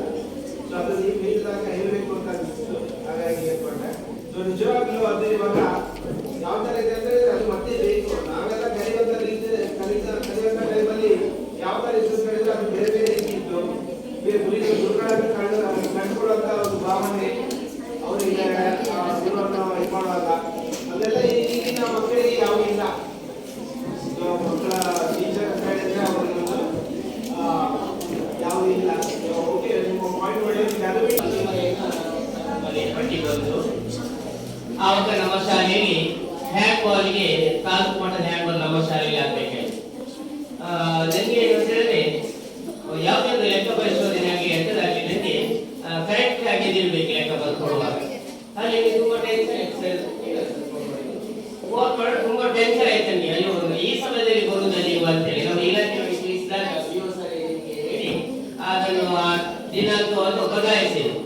ಮುಂದೆ ಕರೆಗೆ ಫೋನ್ ಬಂತು ಸೋಮವಾರ. ನನ್ಗೆ ಆವಾಗ ಆಯ್ತು ಒಂದು 2-3 ದಿನ ಬೇಕು ಮತ್ತೆ 23-24ನೇ ಸಾಲಿನ ಲೆಕ್ಕಪತ್ರ ನೋಡುವುದು ನೀವು ದಯವಿಟ್ಟು ಮಾಡೋದು ಬೇಡ ಅಂತ ಹೇಳಿ ನನಗೊಂದು ಸಮಾಧಾನ ಇದೆ. ಯಾಕಂದ್ರೆ ಆ ಸಮಯದ ಬಗ್ಗೆ ನಮ್ಮ ಇಲಾಖೆಯಿಂದಲೇ ಇನ್ಸ್ಪೆಕ್ಷನ್ ಆಗಿ ತಪಾಸಣೆ ಆಗಿ ಹಾಗಾಗಿ ನನಗೆ ತುಂಬಾ ಖುಷಿಯಲ್ಲಿ ಒಪ್ಪಿಕೊಂಡು ಟೆನ್ಷನ್ ಯಾರು ಬರುವುದು ಅಂತ ಹೇಳಿ ಖುಷಿ ನಮಗೆ ಬೇಸರ ಅಂದ್ರೆ ಹೆದರಿಕೆ ಆಗ್ತದೆ. ಈಗ ನಮ್ಮ ಶಾಲೆಯಲ್ಲಿ ಹಾಗೆ ನಮ್ಮ ಇಲಾಖೆಯಿಂದ ಬರ್ತಾ ಅಂತ ಹೇಳಿದ್ರೆ ಈ ಮಕ್ಕಳು ಗಡಿಬಿಡಿ ಮಕ್ಕಳು ತಪ್ಪ ಉತ್ತರ ಕೊಡು ನಮ್ಮೊಂದು ಬೇಸರ ಇದ್ರೆ ಆವಾಗ ನಮ್ಮ ಮನೆಗೆ ಪಟ್ಟಿ ಕಟ್ಟಿ ಏನಿಲ್ಲ ಮಕ್ಕಳು ಹಾಗೆ ಇಲಾಖೆ ಬರ್ತಾರೆ ನಮಗೆ ಯಾರಿಗೂ ಸರಿ ಮಾಡಿದವರು ಕೂಡ ಹೆದರಿಕೆ ಇರುವುದು ಸಹ ಅದು ಕೈಯ ಗಟ್ಟಿ ಮನಸ್ಸಲ್ಲಿ ನಮ್ಮ ಮೇಡಮ್ ಅವರಿಗೆ ಹೇಳಿ ಮೇಡಮ್ ಎಲ್ಲ ರೆಕಾರ್ಡ್ ತಿದ್ದಿಡುವ ಒಂದು ಸರ್ ಕೇಳಿದೆ ನಾನು ಸರ್ ಏನೆಲ್ಲ ಬಂದು ನೋಡ್ತಾರೆ ಅಂತ ಹೇಳಿ ಹಾಗೆ ಇಲ್ಲ ನನಗೆ ಆದ್ರೂ ಬೇರೆ ಕಡೆ ತಿಳ್ಕೊಂಡೆ ಬರೀ ದಾಖಲ ಇದು ಲೆಕ್ಕಪತ್ರ ನೋಡ್ತಾರೆ SSC ಅಂತ ಹೇಳಿ ಹಾಗೆ ಸಮಾಧಾನದಲ್ಲಿ ಅವರು ಒಪ್ಪಿಕೊಂಡೆ ಆಯ್ತು ಇವರ ಮೇಲೆ ಬನ್ನಿ. ಯಾಕಂದ್ರೆ ನಾನು 26ಕ್ಕೆ ನಾವು ಎಲ್ಲ ನಿರ್ಣಯದ ಮೇರೆಗೆ ಇಬ್ಬರು ಶಿಕ್ಷಕರಿಗೆ ಒಂದು ಸನ್ಮಾನ ಮಾಡಲಿಕ್ಕೆ ಅದೇ ಇದೊಂದು ಕಾರ್ಯಕ್ರಮ 3 ದಿವಸ ಹಾಗೆ ಮಕ್ಕಳ ನೃತ್ಯ ಕಾರ್ಯಕ್ರಮಗಳಲ್ಲಿ ನಿಂತು ಬಿಟ್ಟಿದೆ. ಸ್ವಲ್ಪ ತಯಾರಾಗಿತ್ತು ಹಾಗೆ ನಿಂತು ಬಿಟ್ಟಿದೆ. ನಾನು ಏನೇ ಇದೆ ನೀವು ನಮ್ಮೊಂದಿಗೆ ಸ್ಪಂದಿಸಿ ನನ್ನ ಒಂದು ವಾಟ್ಸ್ಆಪ್ ಮೆಸೇಜ್ ಹಾಗೆ ಮಕ್ಕಳಿಗೆ ಒಂದು ಹೇಳಿಬಿಟ್ಟಿದೆ ನಾಡಿದ್ದು ಶನಿವಾರ ಬರ್ಬೇಕಂತ ಹೇಳಿ. ಶನಿವಾರ ನಮ್ಮ ಎಲ್ಲ ಪೋಷಕರ ಹೆಚ್ಚಿನ ಕೆಲಸಕ್ಕೆ ಹೋಗ್ತಾರೆ ಅವರಿಗೆ ಅವರಿಗೆ ಮಜೂರಿಯ ದಿನ ರಜೆ ಮಾಡಿ ಕೆಲವರು ಪಾಪ ಹೊರಟವರು ಸಹ ಬಂದಿದ್ದಾರೆ. ಯಾಕೆ ಉಪಸ್ಥಿತಿ ಇರ್ಬೇಕು ನನ್ನೊಂದು ನಮ್ಮ ಟೀಚರ್ ಒಂದು ಗೌರವಕ್ಕಾಗಿ ನಮ್ಮ ಎಲ್ಲ SMC ಬಂದಿದ್ದಾರೆ. ನಾನು ಮತ್ತೆ ವಾಟ್ಸ್ಆಪ್ ಹಾಕಿದ್ದೇನೆ. ನಿನ್ನೆ ಸಂಜೆ ರಾತ್ರಿಯೂ ಹಾಕಿದೆ, ಮುಂಜಾನೆ ಹಾಕಿದೆ, ತಪ್ಪದೆ ಬಳಿ ಬ್ಯಾನರ್ ಹಾಕಿದ್ದೇನೆ. ಯಾಕಂದ್ರೆ ಇಲಾಖೆಯ ಒಂದು ಸರ್ ಹೇಳಿದ ಹಾಗೆ ಶಾಲೆಗಳನ್ನು ಕೂಡ ತಪಾಸಣೆ ಮಾಡಲಿಕ್ಕೆ ನಮ್ಮ ಪಂಚಾಯತ್ ಕೊಟ್ಟಂತೆ ಕೆಲವು ಬರಲೇಬೇಕು, ಅವರ ಕೆಲಸವನ್ನು ಮಾಡಲೇಬೇಕು, ನಮ್ಮ ಕೆಲಸ ನಾವು ಮಾಡಲೇಬೇಕು. ಹಾಗಾಗಿ ಈ ಕಾರ್ಯಕ್ರಮಕ್ಕೆ ತಾವೆಲ್ಲರೂ ಪೋಷಕರು ಬಂದಿದ್ದೀರಿ. ಈ ತಿಂಗಳಲ್ಲಿ 2-3 ಸಲ ಜಾಸ್ತಿ ಆಗ್ತದೆ ನನ್ನ ಮೀಟಿಂಗ್. ಯಾರು ನನಗೆ ಬರೀಬಾರ್ದು, ಎಲ್ಲ ಇದು ಇಲಾಖೆಯ ಒಂದು ಆದೇಶಕ್ಕೆ ನಾವು ತಲೆ ಬಾಗಬೇಕು. ಹಾಗೆ ನೀವು ಪೋಷಕರಲ್ಲಿ ನಿಮ್ಮಲ್ಲಿ ನಿಮ್ಮ ಮಕ್ಕಳು ಇಲ್ಲದಕ್ಕೆ ನೀವು ನಮ್ಮ ಒಂದು ಮಾತಿಗೆ ಬೆಲೆ ಕೊಟ್ಟು ನಮಗೆ ತುಂಬಾ ಖುಷಿಯಾಗಿ ನಮ್ಮ ಇಬ್ಬರು ಮೇಡಮ್ ಮನೆ ಭೇಟಿಗೆ ಹೋಗಿದ್ರು. ಪೋಷಕರ ಮಾತು ಕೊಡ್ಬೇಕಾದ್ರೆ ಮಕ್ಕಳು ಕೊಡೋದ್ರಲ್ಲಿ ಏನೋ ತಪ್ಪಿದೆ ಅದು ಮತ್ತೆ ಅವರು ಹೇಳೋದು ಅದು ನನಗೆ ಅಸಮಾಧಾನ. ಹಾಗೆ ಸರಿ ಹೇಳಿದ್ರು ಇಲ್ಲ ಮೊದಲನೇ ದಿವಸ ನಾವು ಮನೆ ಭೇಟಿ ಮಾಡ್ತೇವೆ ಅಂತ ಖುಷಿ ಆಯ್ತು. ಮೊದಲ ದಿವಸ ಅಂದ್ರೆ 14ಕ್ಕೆ ಮತ್ತೆ ಲೆಕ್ಕಪತ್ರದೊಳಗೆ ಮೇಡಮ್ ಅವರೇ ಬಂದ್ರು, ಮನೆ ಭೇಟಿ ಮಾಡಿ ನಾನು ಸಂಕ್ರಮಣಕ್ಕೆ ಹೋದವರು ಮಂಡ್ಯದೊಂದಿಗೆ ಸಂಕ್ರಮಣ ಹೋಗಿ ನಮ್ಮ ದೈವಸ್ಥಾನ ಹೋಗಿದ್ದೇನೆ. ಇದು ಏಕತೆ ಪೋಷಕರು ಹೇಗೆ ಹೇಳಿದ್ರ ನಮ್ಮ ಶಾಲೆಯ ಬಗ್ಗೆ ನಂಬಿಕೆ ಇದೆ ನನಗೆ. ಯಾಕಂದ್ರೆ ತುಂಬಾ ಖುಷಿಯಲ್ಲಿ ಹೇಳ್ತೇನೆ. ನಮ್ಮ ಟೀಚರ್ ಅವರ ಒಂದು ಕೆಲಸ ಕಾರ್ಯದ ವೈಖರಿ ನೋಡಿ ನಮ್ಮಲ್ಲಿ ಮಕ್ಕಳನ್ನು ಸೇರಿಸಿದ್ದಾರೆ. ಆ ಜವಾಬ್ದಾರಿ ಖಂಡಿತ ನಮ್ಗೆ ಎಲ್ಲ ಟೀಚರ್ ಅವರಿಗೆ ನಾನು ಯಾವುದು ಬೇಕಿದ್ದಲ್ಲಿ ಹೇಳ್ತೇನೆ. ನಮ್ಮ ಮಕ್ಕಳು ಸ್ವಂತ ಮಕ್ಕಳು ಎಲ್ಲಿ ಮನೆಯಲ್ಲಿ ಇರ್ತಾರೆ. ಯಾಕಂದ್ರೆ ಈಗ 1-2 ಅಲ್ಲಿ ಕೆಲಸದವರು ಇರ್ತೇವೆ ನಾವು, ನಮ್ಮ ಮಕ್ಕಳು ಎಲ್ಲೋ ಬಿಟ್ಟು ಬರ್ತೇವೆ ನಾವು. ಆದ್ರೆ ನಿಮ್ಮ ಮಕ್ಕಳು ಬೆಳಗ್ಗಿಂದ ಸಂಜೆವರೆಗೆ ನಮ್ಮ ಮಕ್ಕಳ ಅಂತೇಳಿ ನಾವು ನೋಡ್ತೇವೆ. ಹೌದಲ್ಲ ಸರ್? ಖಂಡಿತ ಏನು ಒಂದು ಚೂರು ಗಾಯಾದ್ರು ಬರ್ತದೆ, ಅಲ್ಲಿ ಹಾಕಿಸ್ಕೊಳ್ಳಿ ರಕ್ತ ಬಂದ್ರು ಬರ್ತದೆ.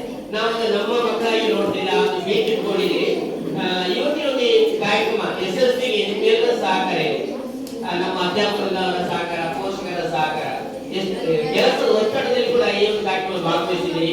ಈ ಒಂದು ಕಾರ್ಯಕ್ರಮ ಹೇಗೆ ನಾವು ಕೇಳ್ಬೇಕಾದ್ರೆ ನಾವು ಯಾವಾಗಲೂ ನಿಮ್ಮನ್ನು ನೋಡ್ತೇವೆ, ಅವ್ರು ಹೇಳ್ಬೇಕು. ಆದ್ರೆ ಒಂದು ಒತ್ತಡದ ಮೇಲೆ ಅವರು ಈಗ ಬಂದು ಪಾಪ ಅನಿವಾರ್ಯ ಹೋಗ್ಬೇಕು ಅಂದ್ರೆ ನಮ್ಮ ಒಂದು ಮಾತಿಗೆ ಬೆಲೆ ಕೊಟ್ಟು ಹೋಗುವ ವರ್ಷ ಬಂದ್ರು ಅಲ್ಲಿ ಅವರು ರೆಡಿಯಾಗಿದ್ದಾರೆ. ಪ್ರತಿಯೊಬ್ಬರು ನಮ್ಗೆ ಇಂಥ ದಿವಸ ನಾವು ಹೋಗ್ಲಿ ಬುಕ್ ಮಾಡಿದ್ರೆ ಇಂಥ ಹೋಗ್ಬೇಕು ಅಂತ ಹೇಳಿ ಶನಿವಾರ ಅಂತ ಹೇಳಿದ್ರೆ ಹೇಳಿ ಬೇಡ. ಶನಿವಾರ ಕೊಡುವಾಗ ನಮಗೆ ಕೆಲವರು ಹೋಗಿ ಬುಕ್ ಆಗಿದೆ ಮಧ್ಯಾಹ್ನ. ಈಗ ಮಧ್ಯಾಹ್ನ ಇಲ್ಲ ನಮ್ಗೆ ಶನಿವಾರ ಪೂರ್ತಿ ಏನೇ ಇರಲಿ ಇವತ್ತು ಕಾರ್ಯಕ್ರಮದ SSCಗೆ ನೀವೆಲ್ಲೂ ಸಹಕರಿಸಿದ್ರಿ.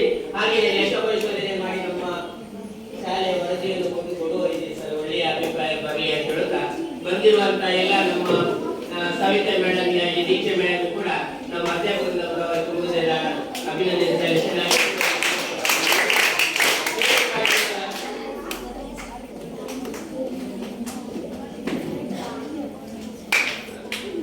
ಎಲ್ಲಿಗೆ ವಂದಿಸುತ್ತಾ ಈ ಒಂದು ಕಾರ್ಯಕ್ರಮದ ಅಧ್ಯಕ್ಷರು ವಹಿಸಿಕೊಂಡಿದ್ದಾರೆ ನಮ್ಮ ಶಾಲೆಯ ಪೋಷಕರಾಗಿರುವಂತಹ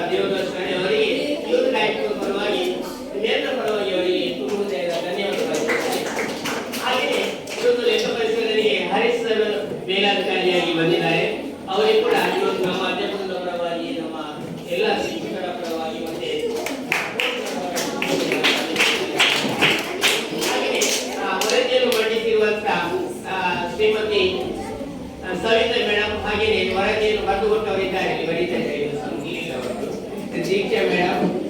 ಸರ್ ಹೇಳಿದಾಗೆ ಮುಂದೆಯಿಂದ 3 ದಿವಸ ನಮ್ಮ ಖುಷಿ, ನಮ್ಮೊಂದಿಗೆ ಅಧ್ಯಾಪಕರೊಂದಿಗೆ ಒಳ್ಳೆಯ ರೀತಿಯಲ್ಲಿ ಅವರು ಮಾತನ್ನು ಹೇಳ್ಕೊಂಡಿದ್ದಾರೆ. ಹಾಗೆಯೇ ಮಕ್ಕಳೊಟ್ಟಿಗೆ ಕೂಡ ಇಲ್ಲಿ ಊಟದೊಟ್ಟಿಗೆ ಬಂದು ಒಟ್ಟಿಗೆ ಮಾತಾಡೋದು, ಹಾಗೆ ವರದಿ ಕೊಡೋದು, ಚಂದದಲ್ಲಿ ನಮ್ಮಲ್ಲಿ ಮಾಹಿತಿ ತಗೊಂಡಿದ್ದಾರೆ. ಅವರಿಗೆ ಕೂಡ ತುಂಬ ಧನ್ಯವಾದ ಬಯಸ್ತೇನೆ. ಹಾಗೆ ಎಲ್ಲ ಪೋಷಕರಿಗೆ ನೀವು ಬಂದಿತ್ತು. ಆದರೆ ಇವರು ಕಾರ್ಯಕ್ರಮದಲ್ಲಿ ಒಂದು ವಿಷಯ ಹೇಳಿದ್ದೀನಿ ನಾನು. ಬರೋ ವರ್ಷ ನಮ್ಮ ಎಲ್ಲಾ ಸರ್ಕಾರಿ ಶಾಲೆಯಲ್ಲಿ ದ್ವಿಭಾಷಾ ಮಾಧ್ಯಮ ಕನ್ನಡ ಮತ್ತು ಇಂಗ್ಲಿಷ್ ಕನ್ನಡ ಮತ್ತು ಇಂಗ್ಲಿಷ್ ಬೋಧನೆ ನಮ್ಮ ಶಾಲೆ ಎಲ್ಲ ಶಾಲೆಗಳಲ್ಲಿ ಸರ್ಕಾರಿ ಮಾಡ್ಬೇಕಂತ ಆಗಿದೆ. ಇವತ್ತೇ ನಾವು ವರದಿ ಕೊಡಬೇಕಾದಕ್ಕೆ SCMC ನಿರ್ಣಯ ಮಾಡಬೇಕು. 1ನೇ ತರಗತಿಯಿಂದ ಪ್ರಾರಂಭ ಕನ್ನಡ ಮತ್ತು ಇಂಗ್ಲಿಷ್ ದ್ವಿಭಾಷಾ ಮಾಧ್ಯಮ, ಅಲ್ಲಿ ಆಂಗ್ಲ ಇಂಗ್ಲಿಷ್ ಆಗಿದೆ, ನಮ್ಮಲ್ಲಿ ಸಹ ಆಗ್ಬೇಕಂತ ನಮ್ಮ ಕ್ಷೇತ್ರ ಶಿಕ್ಷಣಾಧಿಕಾರಿಗಳು ನಿನ್ನೆ ತಾನೇ ಗೂಗಲ್ ಮೀಟ್ ಮಾಡಿ ಹೇಳಿದ್ದಾರೆ. ಇವತ್ತೇ ವರದಿ ಕೊಡಬೇಕಾಗ್ತದೆ. ಹೇಗೆ ನಿಮ್ಮೆಲ್ಲ ಒಪ್ಪಿಗೆ ಇದೆಯಲ್ಲ? ಒಪ್ಪಿಗೆ ಇದೆ. ಕೆಲವರಲ್ಲಿ ಫಾರ್ಮೆಟ್ ಫಿಲ್ಅಪ್ ಮಾಡಿ ಕ್ಷೇತ್ರ ಸಹಕಾರದಿಂದ ಅದಕ್ಕೂ ನಾವೆಲ್ಲ ಒಪ್ಪಿಗೆ ಕೊಡುವ. ಮತ್ತೆ ಎಲ್ಲರಿಗೂ ಹಾಗೂ ನಮ್ಮ ವಿದ್ಯಾರ್ಥಿಗಳಿಗೂ ಕೂಡ ತುಂಬುವುದಿಲ್ಲ ಧನ್ಯವಾದ.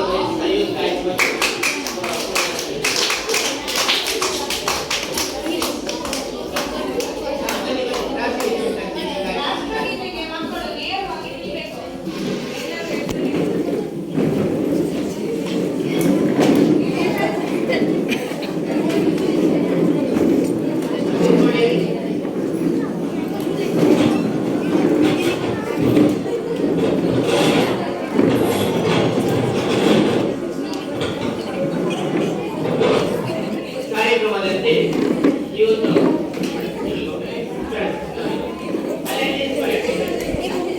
ಯಾವುದೇ ಕಾರ್ಯಕ್ರಮಕ್ಕೆ ಒಂದು ನಾವು ಪ್ರಾರ್ಥನೆ ಕೊನೆಗೆ ಧನ್ಯವಾದ ಮುಗಿಸುತ್ತಾ ಕಾರ್ಯಕ್ರಮವನ್ನು ಮುಗಿಸುವಂತ ಕಾರ್ಯಕ್ರಮದಲ್ಲಿ ನಾವೆಲ್ಲ ರಾಷ್ಟ್ರಪತಿ ಗೌರವ ಸಲ್ಲಿಸುವ ರಾಷ್ಟ್ರಗೀತೆ ಜನಗಣಮನ